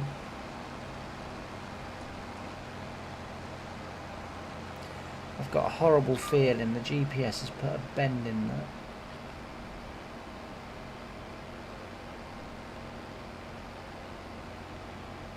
I don't know, it might be straight all the way through.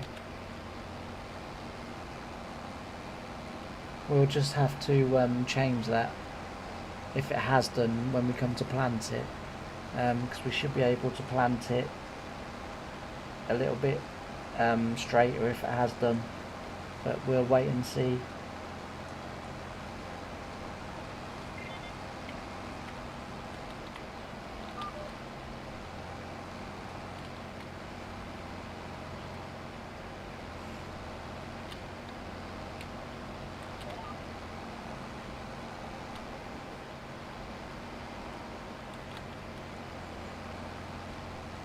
Say, because I planted the headland first stupidly, we are just going to have to turn a little bit short and do quite a bit of spinny as I call it, rather than sort of sweeping and doing, I mean we could still do lands I guess, but like I say,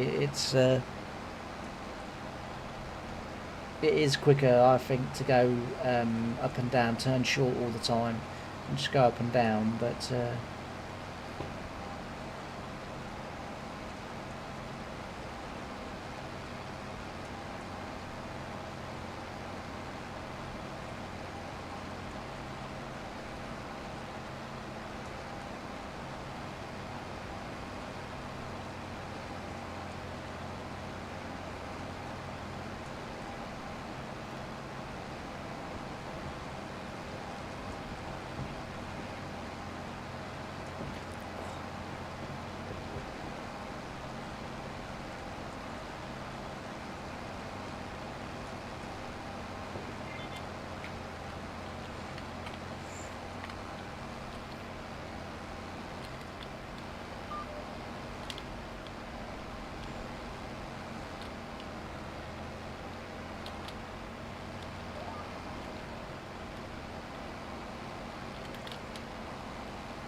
so this is the same Challenger that I used to have at work, that I used to drive. Really liked it. In the last year, I did try a John Deere one. Wasn't so keen on that one. Just felt like it didn't have quite the pulling power of the. So both rated horsepower very similar. This Challenger would pull my 14 for a plough with the Cavervelum plough with the presses on the side, but sort of through lighter land really, not really through heavy land. And then if I was doing like beat land, so all of the beat drilling that we did on the farm, we used to plough ahead of the drills. So I'd have the 14 furrows, the 2 side presses, and then I'd have subsoiler legs on the plough as well, just so that we were getting right down sort of almost beyond really where the roots would want to go, but so that the land was, you know, draining properly at the bottom, you know, where the roots were, so the roots weren't you know, always sitting in water. But I used to have, for heavier land, I used to have an 875 for the heavier land for that plough. But I'd say the John Deere one, it never seemed to, in my opinion, it never seemed to pull quite as well as the Cat did. The Cat just seemed to be able to manage anything really that I put on the front of it. Like I say, this Challenger wouldn't pull that 14 furrow with the subsoiler legs and the press arms on the side through heavy land. It wouldn't do that. That would be too much for it. But when I needed to do plough, so if I did big fields, obviously I would use the big plough. But when I was sort of in small to medium fields, I had an 8 furrow offset mounted Lemkin for this Challenger, and that would do that. And then if it was wet, I would then put that on a John Deere 845R, and then that would pull that plough very comfortably. So yeah, it was a really good machine. I really liked it, but now the farm has moved pretty much, so they've got one 9RX now, 2 8RXs, and the rest of the fleet either 1167 vents, or the 945, I think they are, vents, crawlers.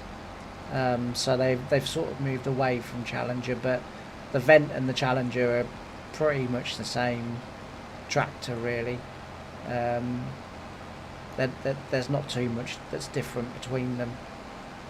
Well, certainly not back when I was, because the Vents were just sort of kind of coming in when I left the farm. As I say, they were just coming in, and I had a go on one, and there wasn't a great deal of difference. I was lucky enough when I was at the farm to go to Germany and to have a look at the one and only prototype Massey Ferguson crawler that they made. Although I didn't get to drive it, I did get to have a ride on it, and that was a really smart machine, and it's such a shame that the machine never did get released, sort of, you know, on general sale. And so we went over to Germany to have a look at the tractor, and it was a really great. Should we speak proper English? It was a really good machine, and it pulled every bit as well as the Cats did. And to be fair, the vent pulls absolutely fine as well. The 1167, funnily enough, last year I got to have a go for the first time on an 1167, and I really liked that crawler. That was a really good pulling tractor, but as I say, the Massey Ferguson, not only did it look nice, it looked really nice, and it pulled really well. Like I say, unfortunately I didn't get to have a go on it, but which I would have liked to have done. And at the time we weren't allowed to take any pictures of it either.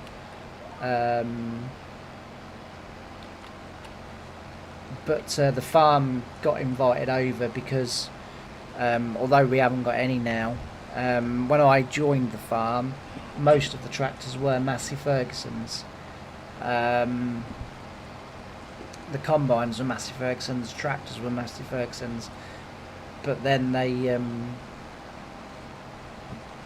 think it was the year after I joined, they moved over to three class 770 Lexions, and the tractors moved over to John Deere, and we also had 2 Vent 715 Varios. We had 2 of them, but the rest of the tractors were John Deere. Yeah, they was really nice. If I had to sort of try and describe it, it looks a little bit like the 9 Series wheel tractor now. So if you can imagine that tractor on tracks, the same tracks as this Challenger. The thing you got to remember is at the end of the day, it's made by ATCO. ATCO make the Challenger and the Vent crawlers, and they just wanted to sort of bring one out in the Massey colours because at the time, apparently, there was a lot of customers that were sort of saying, well, if one came out in the tractor colours that we've got, Massey, we'd probably buy one, but for whatever reason, it just never did. As I say, come to general market. Didn't they only built? I think they built 2, and one now sits in a museum, and the other one. I think the other one might be working on a farm somewhere in Germany, if memory serves. But yeah, they made 2.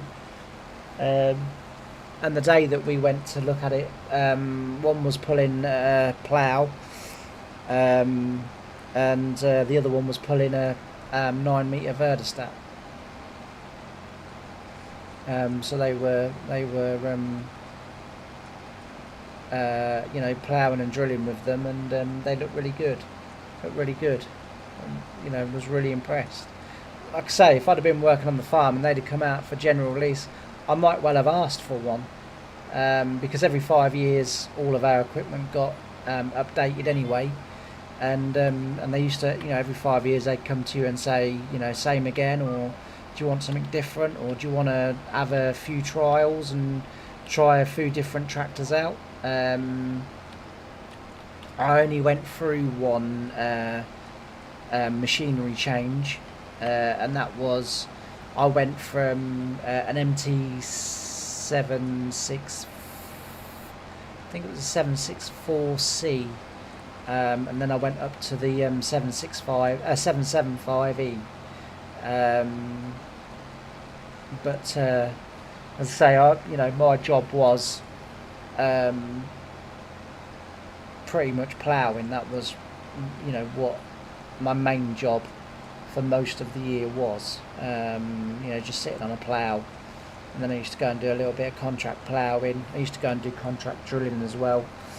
For local farms and some farms that were far away. The furthest I ever went was Scotland. I went there for 2 days ploughing.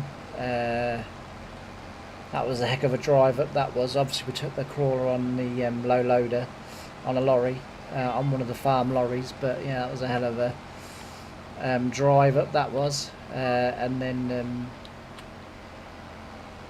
that took me 2 days to plough. What they wanted me to plough, I forget how much it was, but I mean, I was, again, the big Challenger and the big plough could get through some acres in a day, especially if the going was good. And luckily it was dry in Scotland when I was up there, so going was fairly good. They'd sort of, the week before, they'd had some heavy rains, and that had sort of softened the ground up beautifully, so by the time I got there it was still soft but drying. Say I was motoring across, and start at 6 in the morning and then finish usually about sort of midnight, 1 o'clock, and then back to the accommodation that I had, a few hours kip, and then back at work for 6. And I say 2 days I got it all done. I was expected to be there for 3. So on the 3rd day, I'd actually did some drilling for them. They said, would you put our drill on your tractor and do some drilling for us? So I was like, yeah, I'll do that. You know, that's what I ended up doing, sort of thing. But yeah, the main job on the farm was ploughing, and then sort of in the springtime planting potatoes, and then in the autumn I'd sometimes drive the 3rd combine, and then other times sort of not.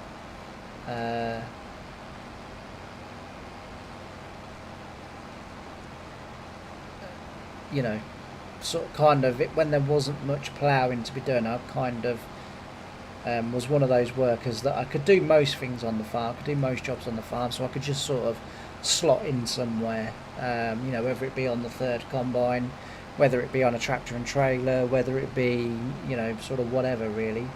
Certainly in August, I used to drill the rape in August, and then as I say, like, I'd be helping out with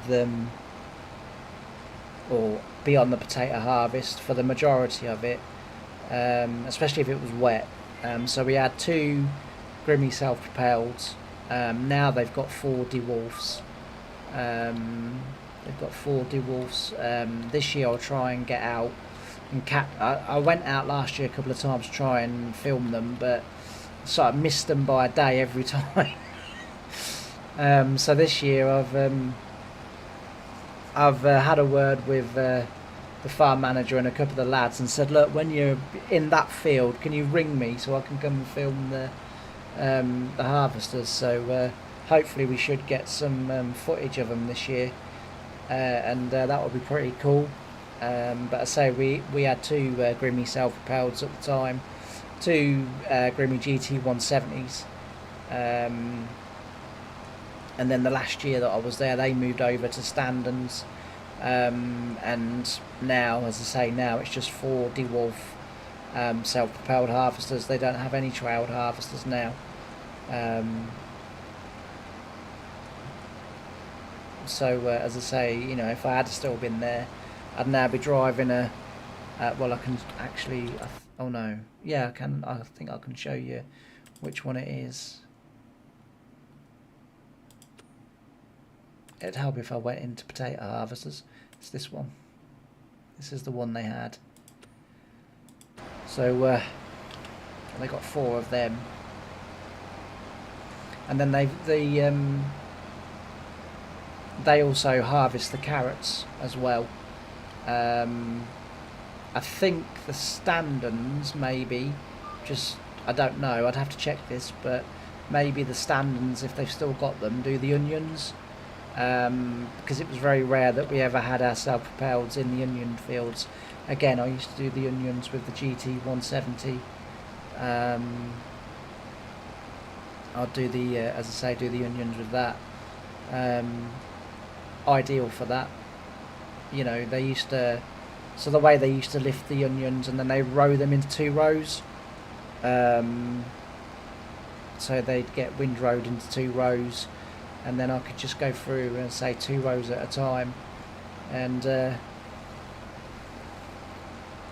or it might even be that the beds were 2-row beds, which makes more sense rather than the rin. I can't remember now. Like I say, it was, I'll say, nearly 15 years ago. So I can't remember if they were 2-row beds maybe, and then we harvested the rows like that. But yeah, so as I say, it was good. It was a good job. It was good times. It was a good job. I was doing what I love doing. You know, from a really small boy, I didn't really want to do anything else. I always wanted to be a truck driver. When I got to about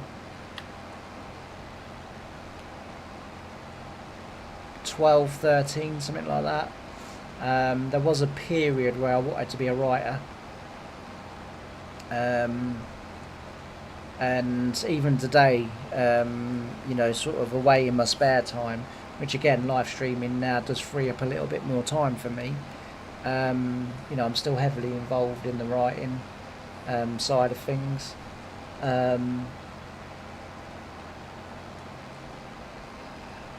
was about 4 years ago, 5 years ago maybe, I did a university course at writing, at creative writing.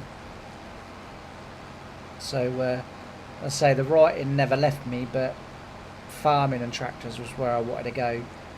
And I didn't even want to bother with college. I just wanted to go straight to a farm, and it didn't work out like that in the end, unfortunately. Because the one thing I sort of didn't count on was the fact that as soon as I went to a farm, you know, I'd look in the papers, a job would come available. I remember the first farm I went to was again quite a big farm. So it was only really big farms that I was ever sort of interested in. I wasn't really interested in sort of working on little farms and sort of scratting about for work for half the year. Do you know what I mean? Like, you know, or you know, half the year was spent in a shed. It didn't really interest me. I just wanted to be out on tractors. That was what I wanted to do. And the very first farm I ever went for a job at, I got to the interview,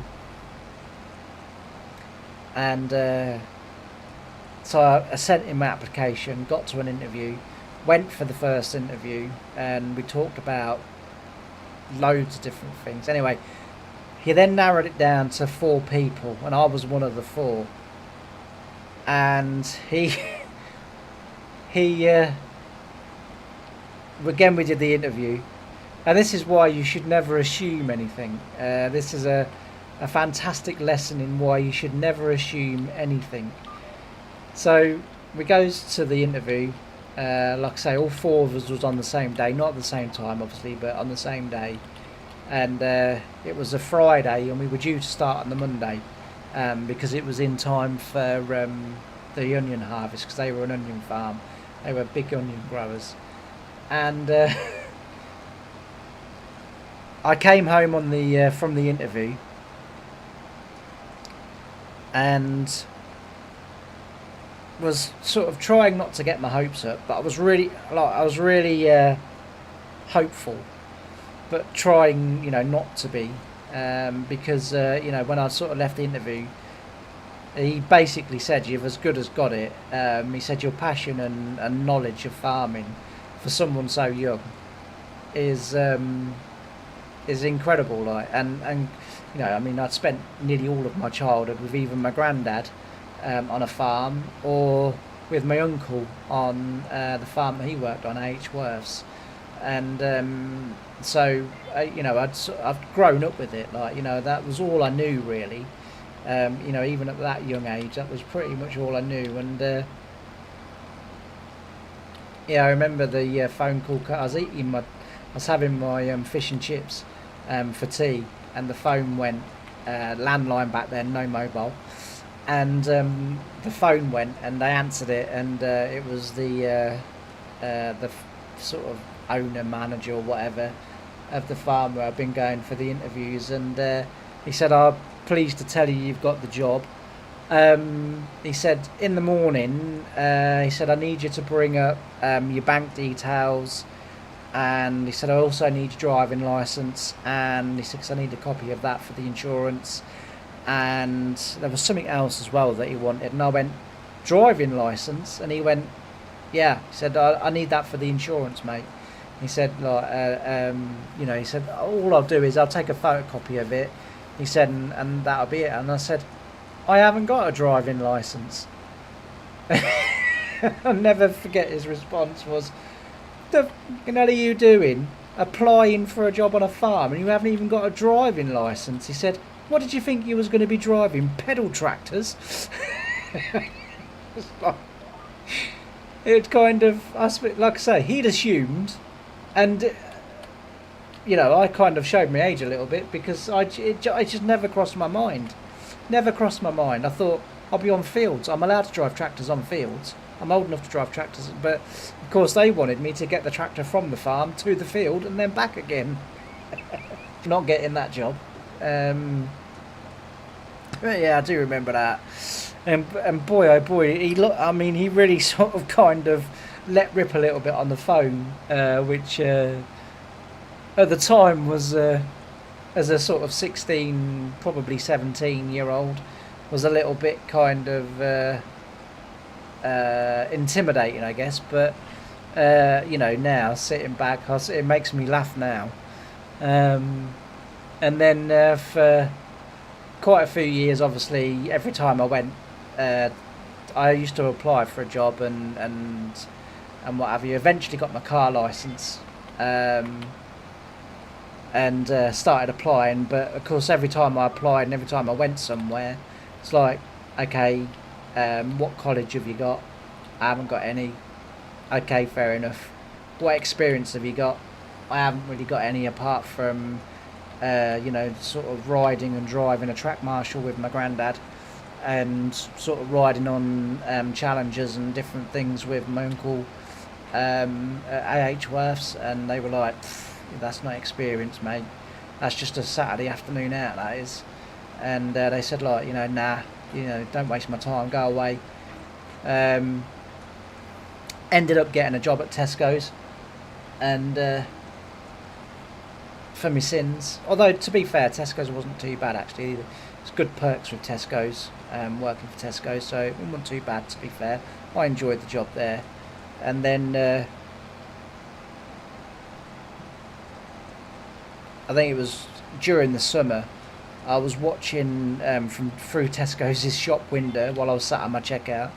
I was watching tractors and trailers go by with it's either like potatoes or corn maybe or whatever, and I was thinking, God, I wish that was me, out there like harvest and enjoying the outside and what have you, because I didn't like being trapped indoors. But like I say, when you left school with no qualifications and no college, Tesco's is the place to be, sort of thing, like, because they just don't give a monkeys. As long as you can press 6 buttons on a till, they're quite happy. They don't care that you're as thick as 2 short planks. But yeah, sort of, anyway, a lady used to come through my till, Brenda her name was, and and one day I was sort of telling her, and she said, like, oh, my husband owns a farm, or we own a farm, and I said, all right, and she said, but we don't sort of take no one on. She said, my husband, me, and my 2 sons run the farm, and that sort of, there's not enough work for us lot, let alone taking sort of you on. And I sort of thought, well, I wasn't asking, I was just sort of saying, I wish I'd sort of work on a farm, and then she said to me, she goes, have you ever thought about hiring a tractor? And I said, oh, I couldn't afford to do that. And she said, well, it's not as expensive as what you think. And I said, yeah, I still couldn't afford to do that. And then she said, well, why don't you go to a dealer and speak to them? She had hire a tractor, she had hire a plough or disc harrows or, whatever. She had, and then go round to local farms and say, I don't want you to pay me. I just want you to put diesel in the tractor. But let me do some ploughing to prove that I can actually do it. She had, like, they might, there might be some farms out there that would be, very interested in that. So I was like, yeah. Anyway, sort of another month or 2 passed, and it got to August, and I thought, well, I've nothing to lose in going asking. I've got absolutely nothing to lose. So I thought, that's what I'll do. I'll go to John Deere, which was my local dealer. It was like literally a minute down the road. And so I went there and said, like, I want to hire a tractor and a plough. I said, and I want to try and go to local farms and prove that I can do it. And got the sort of pleasant shock of my life, because he basically, the owner of the John Deere dealership, said, if you can find the farm, I'll provide you with the tractor and the plough. and I was like, I go, you know, how much? And he was like, no, I'll provide you with a tractor and a plough if you can find a farm. So I was like, all right. So then it was a case of ask around. So the first farm I went to was the farm where I used to go run with my granddad. I went to them and I said, like, you know, I've hired a tractor, I've hired a plough. You know, would you be willing to let me come and do some ploughing to prove that I can do it, to prove that, you know, that I'm more than good enough to employ, you know, and to work on your farm. And again, it just sort of kind of fell in that they, you know, they said, well, actually, we've got a man retiring next year. You know, we're looking to replace him, obviously. Yeah, we'd be very interested to see how you do, see how you get on, see how quickly you learn things. I ended up going there for. I hired, so I got the tractor for 2 weeks and the plough. I got the tractor for 2 weeks. This was a 6920S John Deere and a 6 Dadswell plough. And I went there for 2 weeks because that was all I had the tractor for. And then the guy, the farmer, like I say, I knew them, and they, you know, they knew all my family because, as I've said in, you know, sort of many streams and videos, you know, all of my family at some point worked on that farm, whether it be my mum. My nan was a tractor driver on that farm for I don't know how many years, but she at the time when I went there was working in the house. So she'd moved into the house. My 2 uncles had worked there, or great uncles had worked there. Their wives had worked there at some point. So it was, and same my granddad. So it was a real sort of kind of family affair. You know, their family owned the farm and my family worked the farm. So we, you know, we sort of knew each other really well. It wasn't like either of us was going in blind. And because, you know, the farm manager did say, he said, and also as well, we'll get to see how well your heart holds up to, you know, doing very physical work, and which, you know, was fair enough. And yeah, I went there for the 2 weeks, and then at the end of the 2 weeks, I said, like, oh, you know, I have to take the tractor back today. And then he said, yeah, that's no problem. He said, when you're taking the tractor back, if you come back here, then he said we'll have a little chat and then sort of see what's going on. So I was like, okay. So anyway, I did that. I went back, and he said, are you still working at Tesco's, or have you left? And I said, no, I'm still working there. So he said, okay. He said, are you off sick at the minute, or you got holiday? I said, no, I took 2 weeks holiday. I said, like, to do this. So he said, okay. He said, no problem. He said, I think for the next 3 weeks you're going to be off sick. I said, I am. He went, yeah. He said, because we're starting drilling, and he said we've got more ploughing to do. He said, and for someone that's never ploughed, he said, like, you know, you're really good at it. He said, so you can do the ploughing this year. So I was like, okay. He said, and I've got probably about another 2 to 3 weeks left of ploughing. So I was like, okay. So he said, you can do that.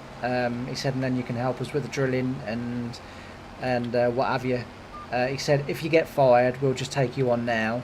But he said, if not, go back to Tesco's, work there, he said, for another 6 or 7 months. He said, and then we'll take you on sort of in the spring of next year, so that you can then pick the job up from the guy that's retiring. And that's what I did.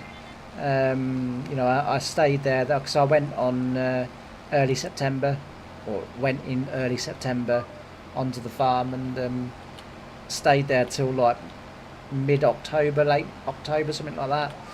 And then worked over winter in Tesco's, and then I think it was about late March, April time, they took me on sort of full time then. So that was, as I say, really good, and I never looked back really. And then I was there for about 4 years, I think, 4 or 5 years. And then one March I was ploughing, and this red truck was sat on the end of the on the road, the other side of the dike from where I was ploughing, and I was like, that bloke's been sat there for a very long time. And then eventually I was coming back down towards the end where he was sat, and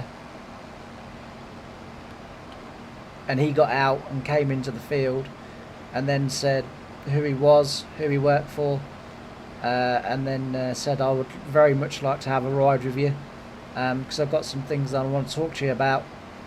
And ooh, rocks, not good.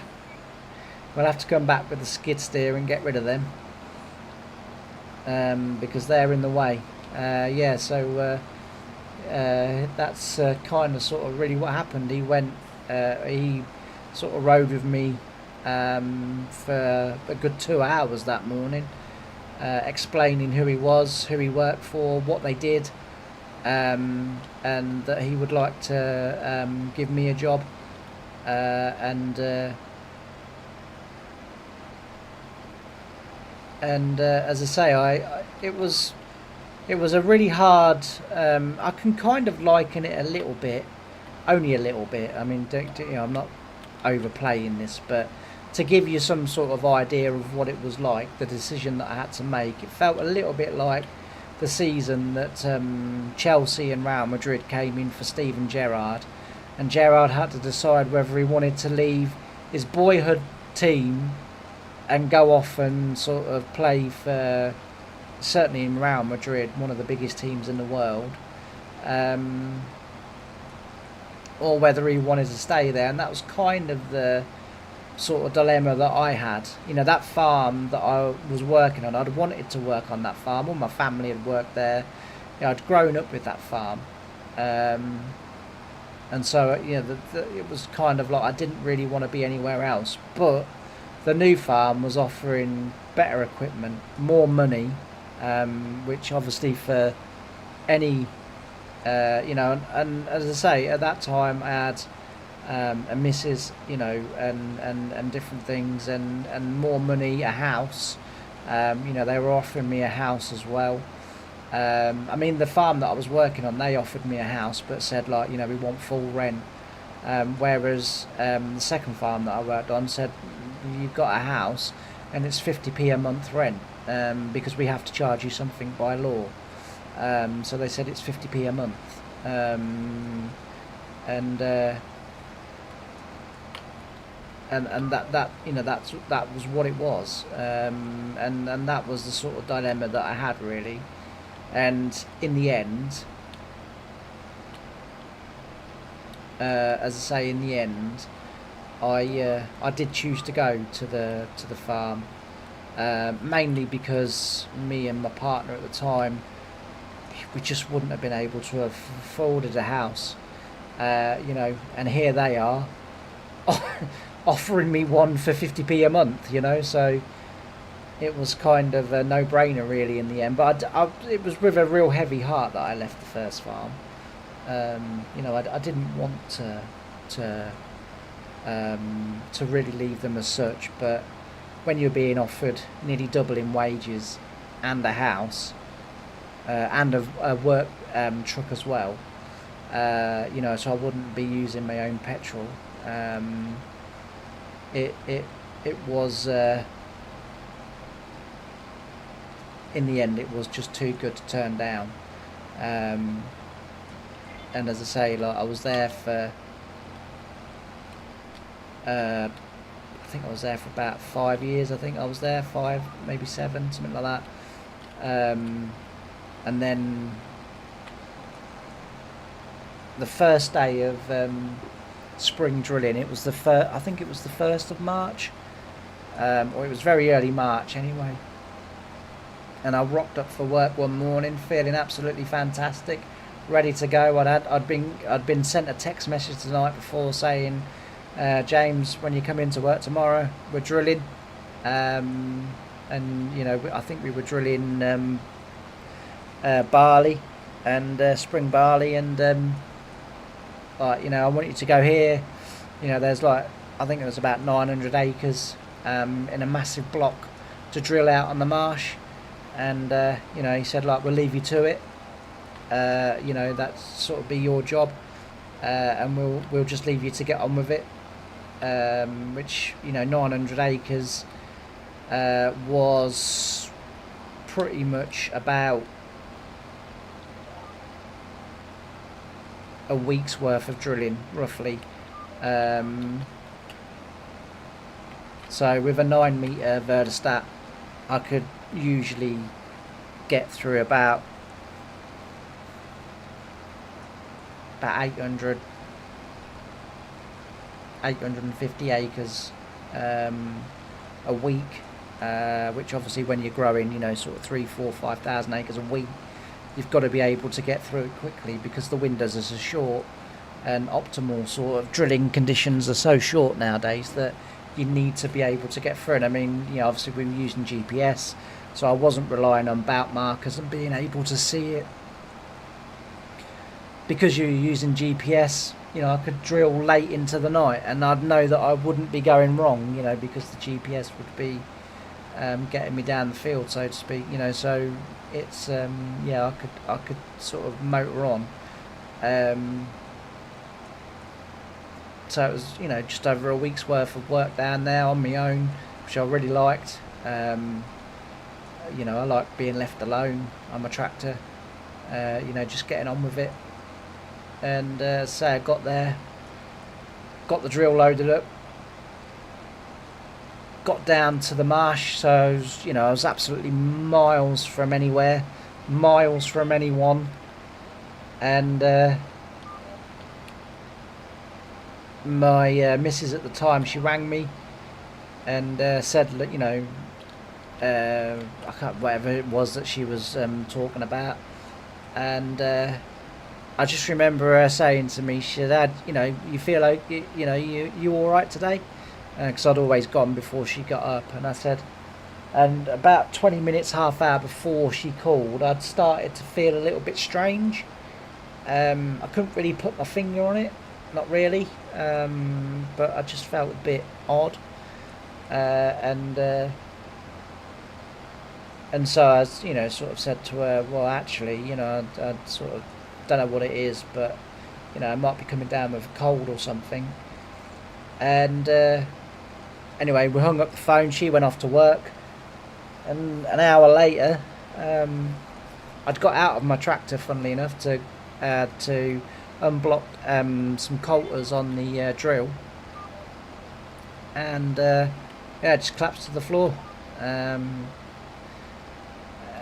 Didn't really know what was going on. I knew it was my heart, but I didn't know what was going on with it, and then managed to, you know, sort of somehow get back to my tractor and get my phone and to call for help, and rushed into St Bart's and in London, and which is my hospital anyway, because I mean, my heart condition, I've had that all my life anyway, but it had never really sort of bothered me up until that day, and now it's just a constant battle all the time. Thankfully at the time, although it felt life-threatening, I can assure you, I genuinely thought, you know, this is where it ends. I thought, well, at least I've had a life where I've worked doing what I enjoy, you know, and sort of had a good time of it, but as I say, luckily in the end, what was going on wasn't life-threatening. It would have been if I'd left it, but I couldn't have left it. Like, Jesus, I'd say that day I felt really, really bad, really ill, and they sorted it out. 2 operations later, and as I say, it was sort of sorted out. But I sat in with my consultant Fiona, and she said to me, she said, "What do you do for a living?" So I said, "I work on a farm, big farm." And she said, "Do you like the job?" And I said, "I love the job. It's all I've ever wanted to do." I said, "I go to work every day. I got a smile on my face. I'm happy. I'm doing what I love." And she said, "I'm really, really sorry, James. You're gonna have to give up work, mate." She said, "Like your heart, it just literally cannot take it no more." She had like anything. She said, "We are gonna medically retire you." And like I was 33, was I? 35, something like that. Literally just had my first child. Me and my partner had, and yeah, as I say, I mean, I was earning, getting on for about 1,800 quid a week, um, and then sort of, it was all sort of taken away, which was just devastating, really. Like I say, it was, gutting, but health comes first, and obviously at the time I wanted to see my kids grow up, or my child grow up, and yeah, it was a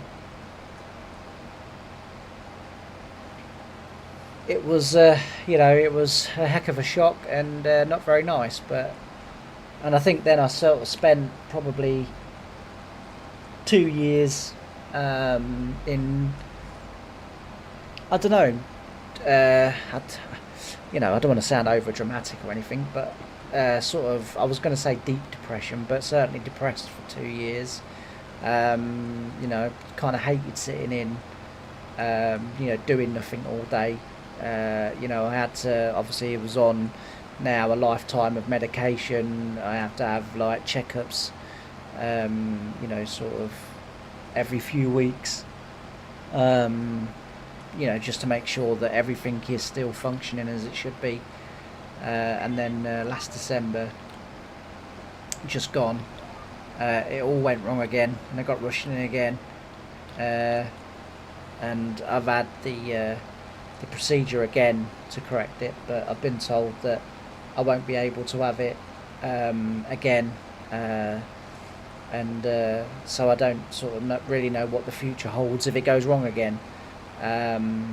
Because when I said, okay, what else do you do? And she was like, that's pretty much the treatment. With your heart and the fact that you've only got one chamber, it's not going to be strong enough to take it again. So we sort of at this stage don't really know. So I was like, okay. So she said, but hopefully we've given you another sort of 5 to 6 years.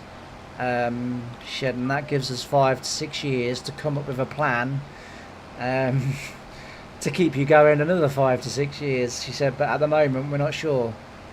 And I said, okay, what's likely? And she said heart transplant is the most likeliest thing that we will end up doing.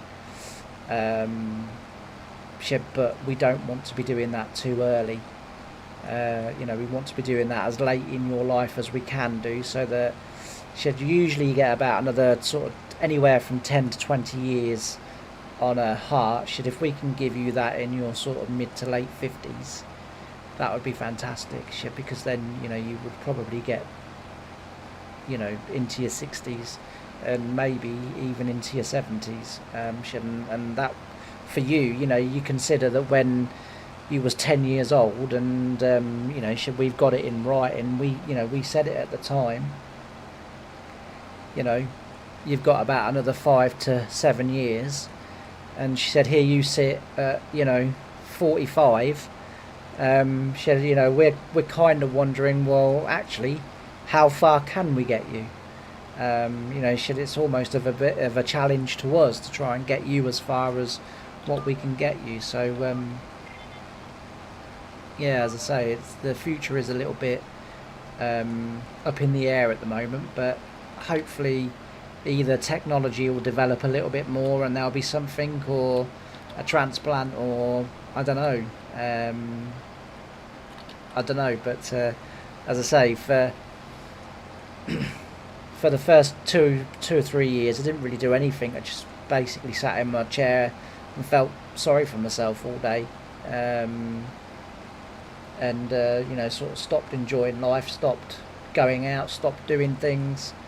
You know, sort of 2-3 years later, my ex left, which I don't blame her. You know, I don't blame her at all, not really. So it hit me really hard. 'Cause, as I say, tracks driving was all I wanted to do. You know, that I literally did not want to do anything else. And then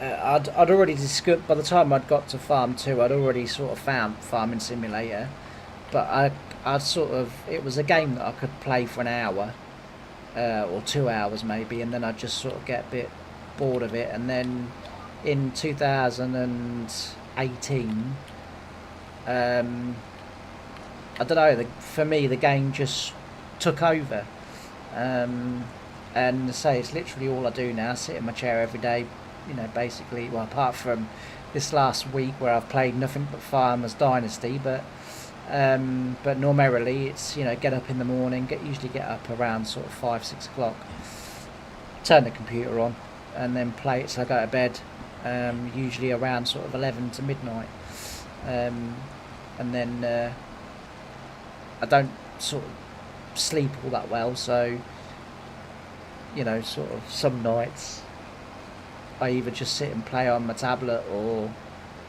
you know, listen to music or whatever, or just, you know, sort of lay there. As long as I get like sort of 2 hours sleep, it's usually enough. I'm usually fine then the next day, and I just repeat. And then I was doing that for another couple of years, and then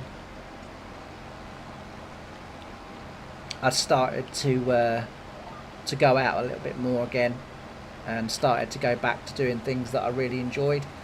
And funny enough, I was racing one Saturday night, and I was stood talking to a bloke, and I said, like, you know, I really, you know, play farming sim, and he said, well, you know, why don't you put it on YouTube? And I was sort of, don't be silly, I wouldn't know how to do any of that business. And he said, well, you could sit and learn it.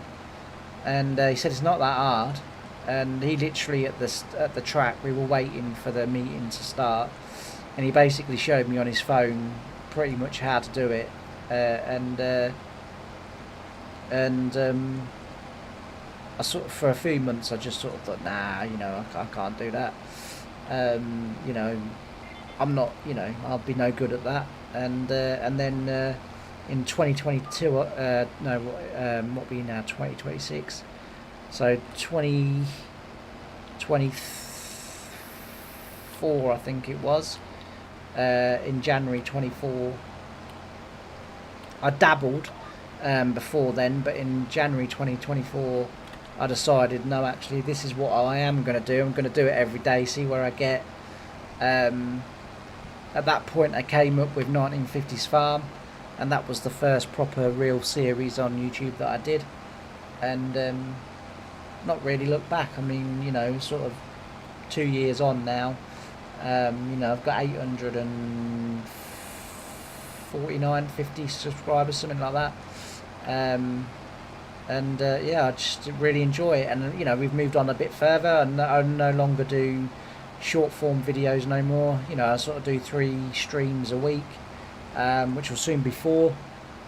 Soon be doing 4 streams a week. 3 farm sim, and then 1 farmer's dynasty or dynasty, or whatever, however you want to pronounce it, and then go from there, really. You know, and sort of during my YouTube time, I've met, well, I haven't met them, but through YouTube I've got chatting to 2 people that I would now consider friends, and you know, very good friends at that. And one day it would be nice to travel off, you know, to the 2 different places where they live, and to actually meet them in person. But whether that does actually happen or not, I don't know. But as I say, it's but that's kind of how I got to doing the live stream that I'm sort of doing now, and I really enjoy it. You know, hopefully people enjoy my videos and now my streams, and you know, feel sort of, hopefully I'm engaging enough to enjoy listening to, and got a few stories to tell as we go through and as we go on. You know, got a few tales to tell from work and things that happened. And like the day when the lads on the dairy side of the farm decided to cover me in slurry, which I wasn't very happy about. Yeah, like I say, the farm was sort of split into three really. We had the dairy side of it, and then the arable side of it in terms of the combinables, and then we had sort of like the veg side of it, and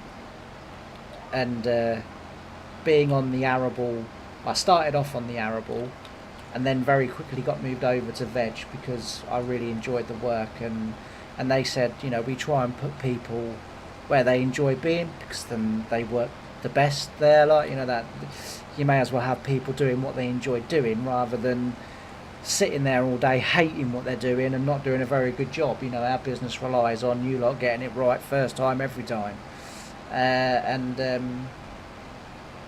so very quickly I moved over to the veg.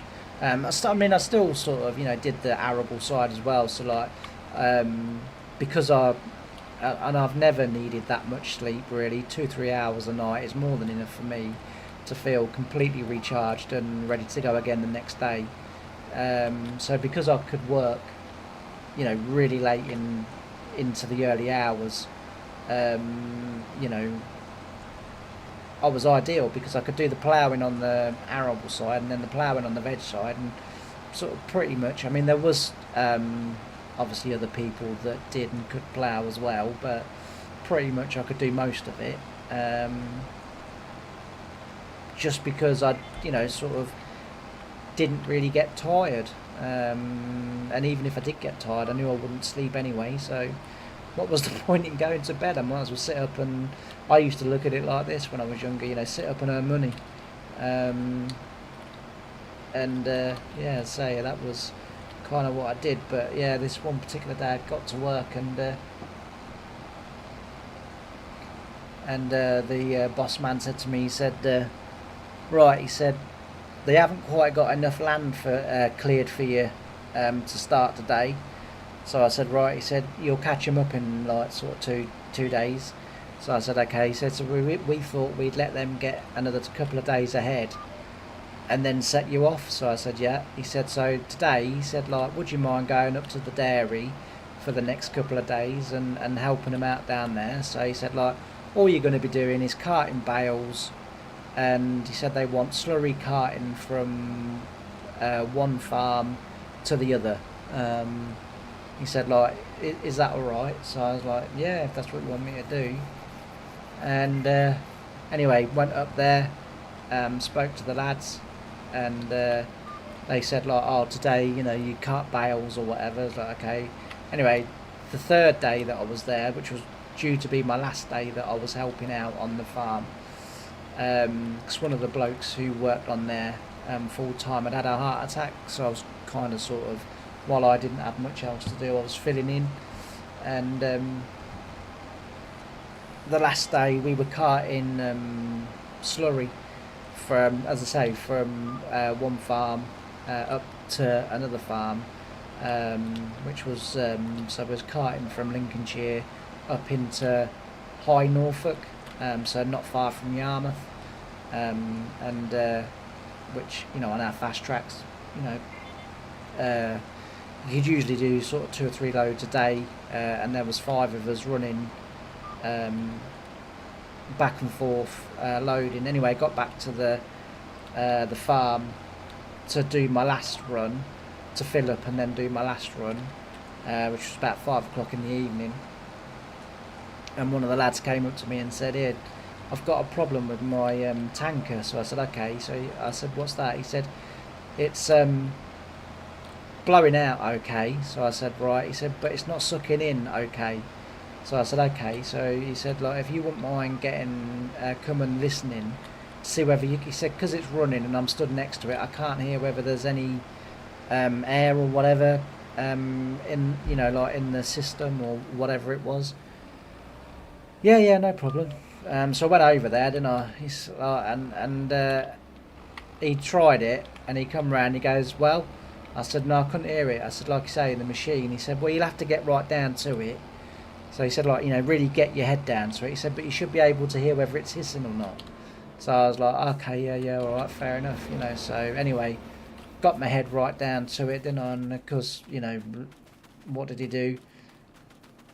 You know, rather than having it on suck, he put it onto pump, and I got absolutely head to toe covered in slurry. Was not happy. I actually ended up being put. I had a day in hospital because it made me that poorly. Because like loads of it went in my, like up my nose, in my mouth, in my ears. Like literally, I was covered. And yeah, I was not happy. And the lad that did it lost. He got sacked. And yeah, it was not a very pleasant experience. And I can assure you that I never ever went to the dairy ever again. I did get asked one more time, or one time a few months later, and said, like, you know, would you go up there for the day carting straw bales? And I said, no. I said, I'm not going anywhere near the place. I said, like, I said, I hate everyone there. I said, like, I'm not going anywhere near it. Send someone else. I said, because I ain't doing it. And he just went, all right, fair enough. And off I went, sort of thing. You know, sort of didn't go. Just carried on working on there. I never went up there again, like I say. I've done that wrong. That now makes me wonder whether I've done the other field like that. It doesn't matter because I can correct that, but yeah, I've done that wrong.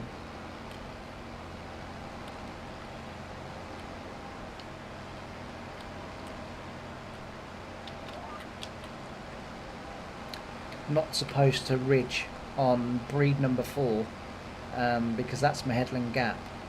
So yeah, I've done that wrong. Never mind. Like I say, it doesn't matter too much. I can there's no crop in there, so I can get the power and scrub that out. So it's not too much of an issue.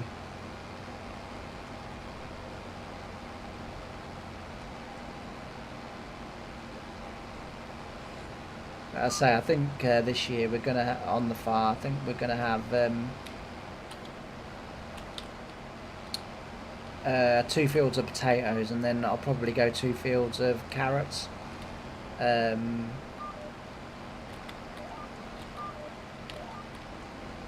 Just because I haven't really got the land to do a mixture, you know, which is sort of no real issue or problem. You know, we'll just do 2 fields of potatoes, 2 fields of carrots. If I remember correctly, I think I've got 2 fields of sugar beet. Perhaps not. No, I've only got 1 field. So, like I say, it's not too much of an issue. And then next year, hopefully, we'll buy all that land in front.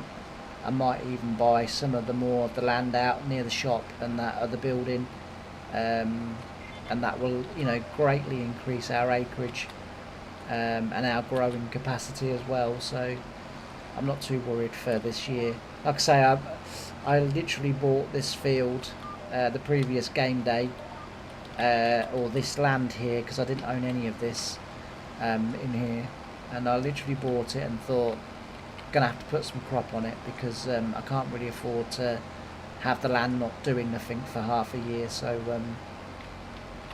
you know, I'm not too worried if excuse me, if we've only got 2 fields of carrots and 1 field of potato. I guess I could do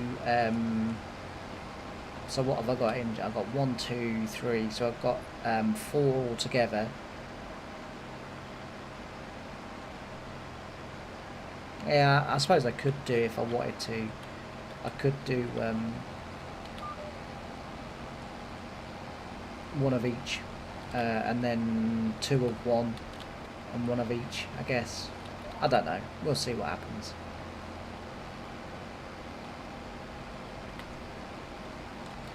We'll see what happens.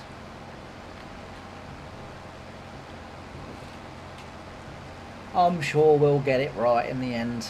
But I say I've done that first breed wrong, but that doesn't matter too much.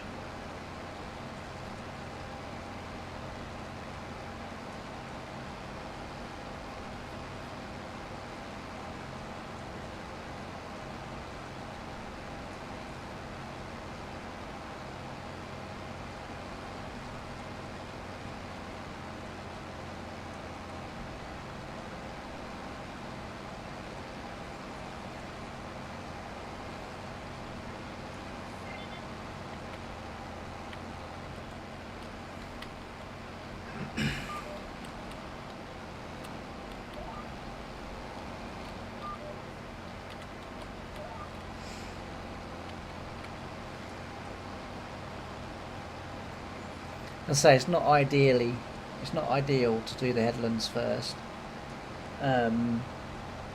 with the ridges, but sometimes we used to do it on the farm so that you ran your tracks right up to where you finished, so like the edge of where we've already ridged, and then that was our turning gap, and then when you got sort of across, and then you was going to do the last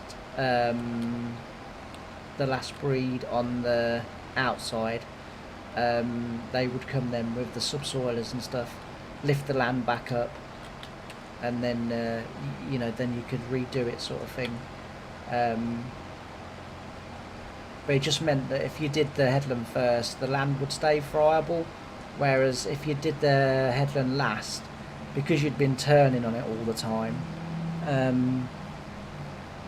you know, potatoes and veg tend to go on lighter land. So what would happen is that you would then compact that down so much that on some of the fields that we had, we'd have to come and plough it again to lift it all back up to give us the body in the soil, to then you know, then break it down and then re-ridge it.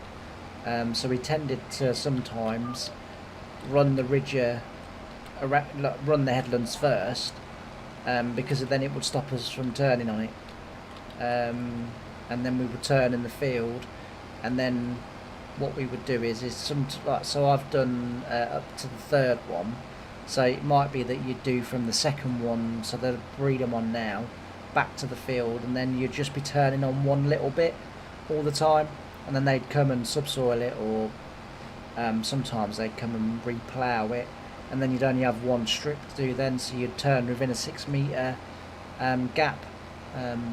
Like I say, just made it a little bit easier for you know, managing the headlands. My voice keeps going. I forgot to bring my drink in with me today, so talking non-stop now for about 2 hours, and everyone listening is going, yeah, we know, we wish you'd shut up for a minute. But yeah, talking for 2 hours is driving my throat out, and obviously you can hear that my voice keeps cracking.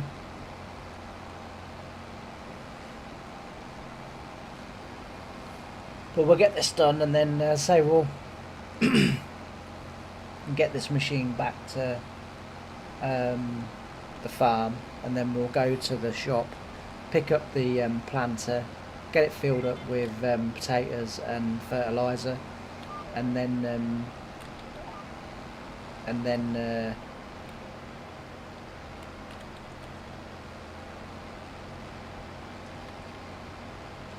and then get those potatoes planted. And then, as I say, we'll be on to carrots then. And once we've got this done, we can then look to go back to building more buildings and laying more stuff down. As I say, you know, the farm's out in that direction. So we've got a little bit of work still to do with the farm. But I want to get more houses put up. And I also want to start getting the town built as well. And getting the shops in. Once I kind of get that done, and I will also as well try to put a hotel in the town.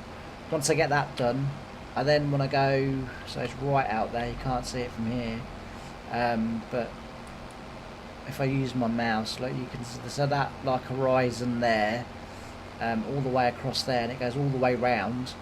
That's where I'm going to build the zoo, the theme park, the holiday camp, like with the caravans and the wood, put all the lake in, all the fishing lakes in, and I want to sort of kind of start getting on with that as well, because this town is really beginning to open up now. We've got several flats in now, quite a few houses, and as I say, the next sort of big project for me, again using my mouse, so this forest here, from like, it goes a bit further, but the FOV hasn't quite filled that in, but get all of this done up to about halfway. Farm offices are going in at the front. At the back we're going to put a park in, and houses for the workers, so the workers will have obviously you know, somewhere to live, and then that will be then moved in, settled. Also as well, in the time that we're waiting for the crops to grow, we need to get the farm shop and the restaurant and stuff like that. We need to get that finished, and get that moved on, you know, to the next stages, and then out in that direction. So between those two buildings that you can see, there's a big patch of land that you can build on, and I want to put industrial estate down there with all the factories and everything else that we're going to need. As I said earlier in the stream, just here, this grey area here, so we're going to buy all the fields around here, and then buy obviously that land there that you can build on. I'm going to level it, so it's going to cost quite a bit of money because I'm going to level that, and then once I've leveled it, we can then build the, you know, sort of the next part of the business. Coming down here, this is all while crops are growing, so the green field that you can see there, just the next field along is a grass field, and then the next field after that is a grass field. Those two grass fields are going to be made into cow barns. So down, let me get my bearings. Hang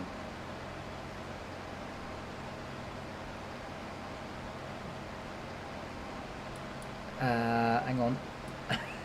And let me get my bearings of where I am. Yeah, so where that green is, the other side of that green, where the brown is where the road goes. So the road will go from there round, and it goes up there, and then it goes like just the other side of that brown field where we've planted grass in there. So that's going to be a cow barn, and then we're going to build all the cow, you know, where they live, the shed, forget what it's called. We're going to build that in there. We're also going to build a mini farm in there where there's going to be bale storage, and also as well there's going to be like all the manure spreaders are going to be there, so that goes in there. And then the other side, this end, so where that brown field is, on the outside of that there's a grass field there already, so along here we'll build another cow barn. That'll be the beef stock. The brown field, when it eventually comes into grass, will be the dairy stock.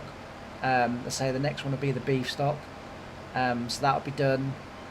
And then back on the farm, which the farm is sort of out there and then goes that way, Chickens and pigs will go in there, and by the time we get all that done, hopefully the crops will need harvesting so we can go back to a bit of farm work again.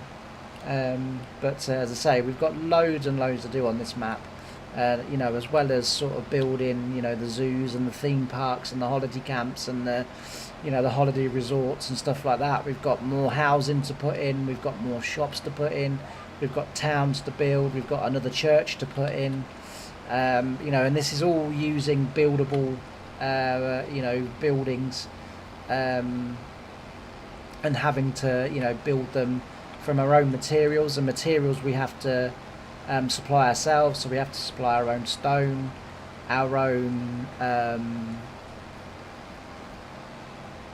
wood and brick and cement and slates and whatever else. I've missed a breed there for whatever reason, so I'll have to go and get that. Yeah, so we have to excuse me, we have to provide all that ourselves, and do it, hence the reason why this save is called From the Ground Up, because as I say, what I did was I downloaded the map. It had I can't remember if it was 13,000 trees or 30,000 trees on it, and I basically deleted all them, apart from the forests, because I knew we'd need the wood. But I deleted all the other trees, took out all of the houses, all of the shops and towns and stuff that was on here, a couple of the sell points, and as I say, we've got to rebuild it back again. So as I say, hopefully we'll be able to get all of that done, and then the save will kind of come to an end once we own all of the land and we're farming all of the fields, and doing it sort of properly. But as you know, sort of as I was saying in Monday's stream, there's a lot of farm sim YouTubers out there that like series to last 60 episodes or so, and then they like to move on, and so therefore, you know, their sort of series and episodes, individual episodes, are all you know, through doing jobs. Whereas I can't play the game like that. I like the long game. I like sitting back, trying to do everything properly, trying to do everything right. Basically, I play the game the way I worked in real life. And the one thing I am finding is a lot of people perhaps not so keen on that way of playing. You know, they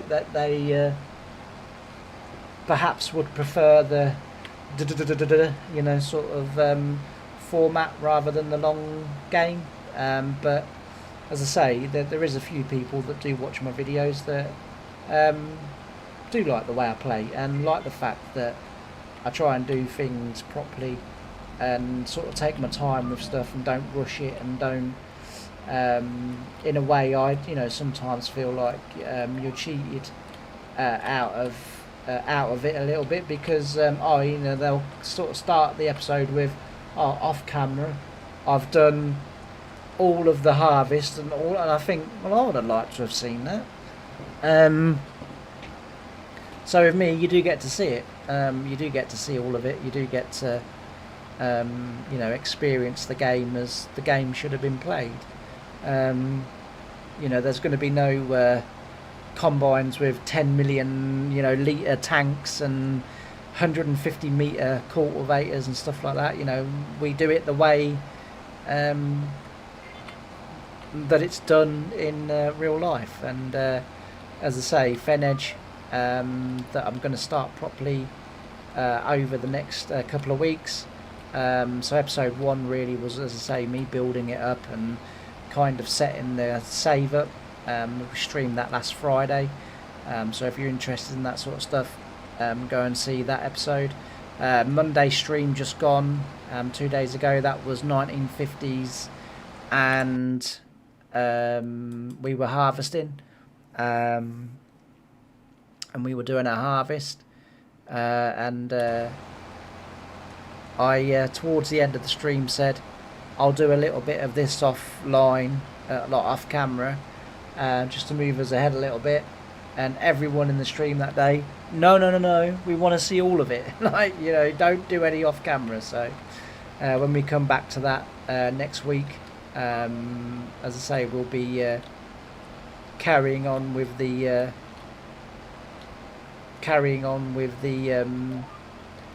harvest and getting that done. And we're slowly going through the years on that game. So again, I started that one in 1950 with all the history of American farming in the 1950s and everything that the government was doing. And then we've sort of done a little bit more history in it. And then we'll get to the 60s, and then we'll do like a 10 years on, this is what's different. This is how the world has changed. This is how farming has changed. Obviously the machinery will have been updated, you know, it'll be 10 years more advanced. So as I say, I've got a lot of people that very much enjoy that series.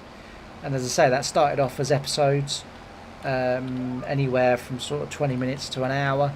And now they're all live stream. So feel free to check them out.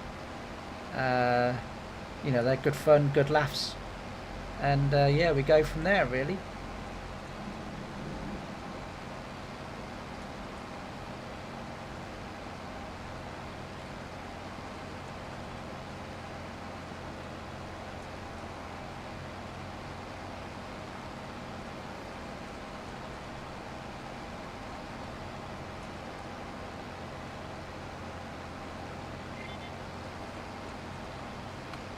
Soon got across this field, which is good. It doesn't take too long once you get into the rhythm of it. Once you get into the swing of doing a job, it doesn't take too long. You can soon cover some ground. You can soon cover the ground.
It's good on this save that we have actually now sort of kind of started farming now, because what are we in, year 7, and all we've been doing really is building.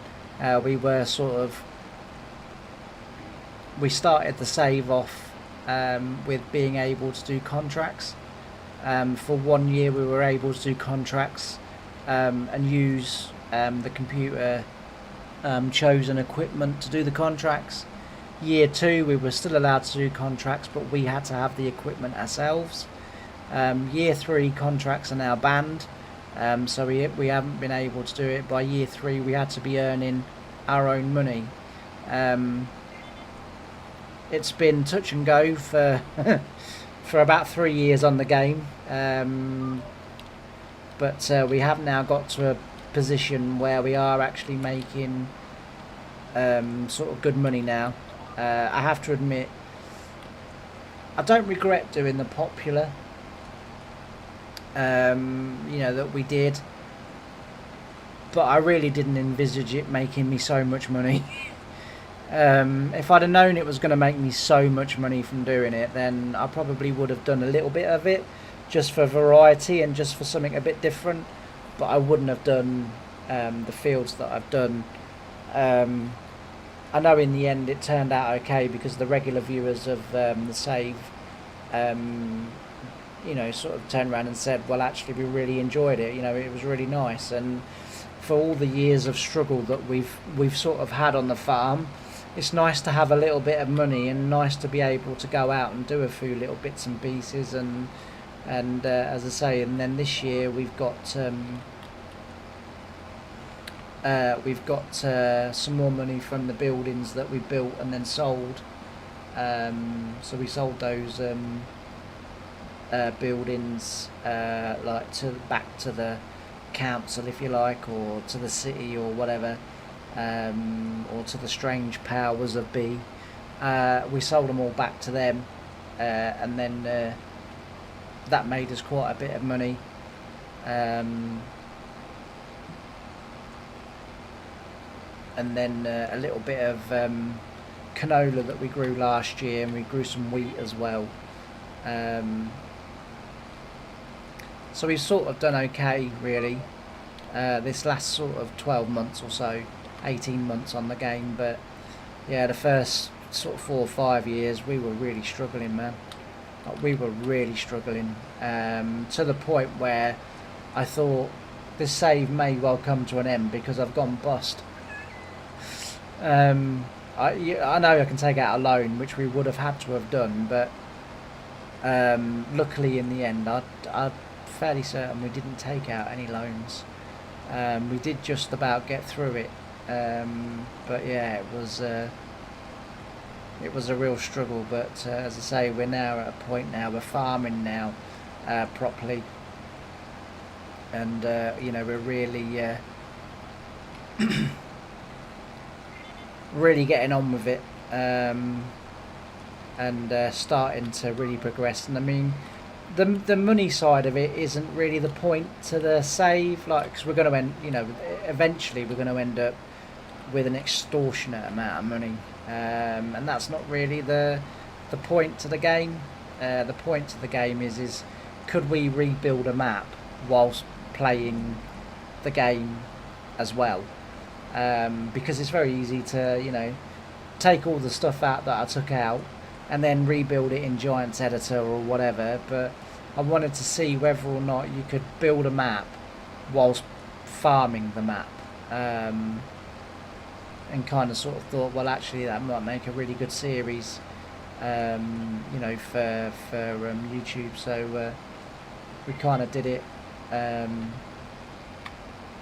I really love it. I love this series. I think this series and 1950s Farm is my two favourite. Last year when I was doing, I think it was last year or the year before, when I was doing Britain's Farm, I really enjoyed that as well. That was a really good save to do. So Britain's Farm, as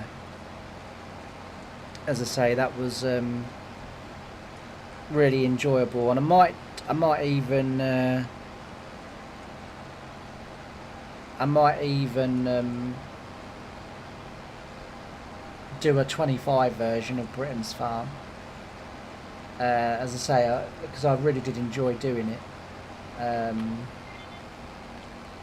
Again, you know, I've never really sort of seen anything like that on YouTube, and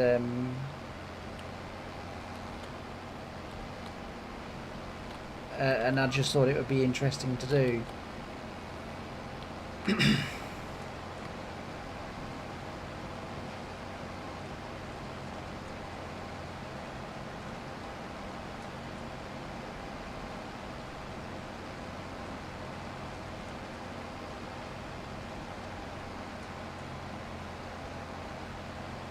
So the last breeding here, and then, as I say, we'll take this back to the farm, and then we'll go to the shop and get the planter on, the potato planter on, and then we'll be able to crack on.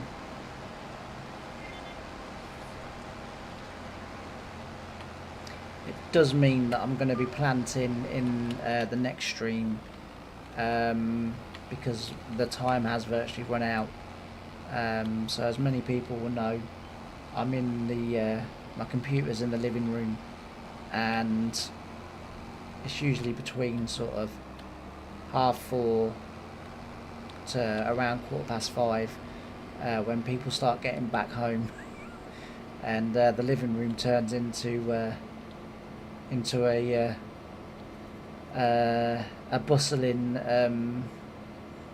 bustling room with TVs and different things. So we are coming towards the end, but we'll get this back to the farm.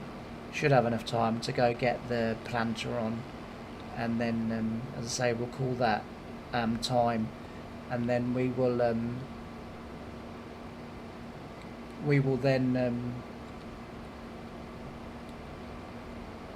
in the next stream we'll get everywhere planted, and that'll be done then, and then we can start looking at doing some more buildings and getting them done and getting them set up. Hopefully there'll be some more stone in the quarry because we're running out of cement again, but we can build some more flats because they need the vast majority of wood. So because they need the vast majority of wood, you know, we don't need as much cement and brick and roof tiles, but yeah, we do need to get some stone from somewhere. We've also got those rocks that we discovered earlier on the corner of that field, so we'll get them broke up as well and get them gone. So this is the two fields that I was talking about, the dairy. So the dairy will be built on that bit there, and that will have the bow storage, tractor storage, manure pits, and we'll go from there. And then this one will be building along here. So along this bit here will be the beef stock. And that obviously will be the pen. That will be the pen to the dairy, and then we'll build a roadway down here, and then that side between that bit there and that field there, we'll build a roadway in there. We'll gate that off across there, or even maybe gate it this end, and then wall it and gate it that end, so that obviously, I mean, if it was real life, so people can't get in. And as I say, and then we'll wall around there, and then have a roadway down here so we can get conveniently to and from, and we'll also be able to get that way as well. But if we have the roadway between these two bits of between these two cow paddocks, then we'll be about winning, I think. I say this is the farm that I've built. So it's taken about 5 years, I would say, in game time to build this. It's finally got the pool house and the swimming pool in. Obviously we live in what was the silo, and then obviously the lawn there, and then in the background we've got the farm. Tennis courts, so eventually the plan will be with the tennis courts that what we'll do is this shed here, this big store, this if I can speak, this big store shed here, ignore the snow, it was in the bucket and I needed the skid steer for something, and I didn't realise snow was still in the bucket, so that's why the snow's there. But yeah, we'll get rid of this shed. Well, obviously we'll be using all of this wood anyway, and there's, as you can see, there's some brick and different things in here as well.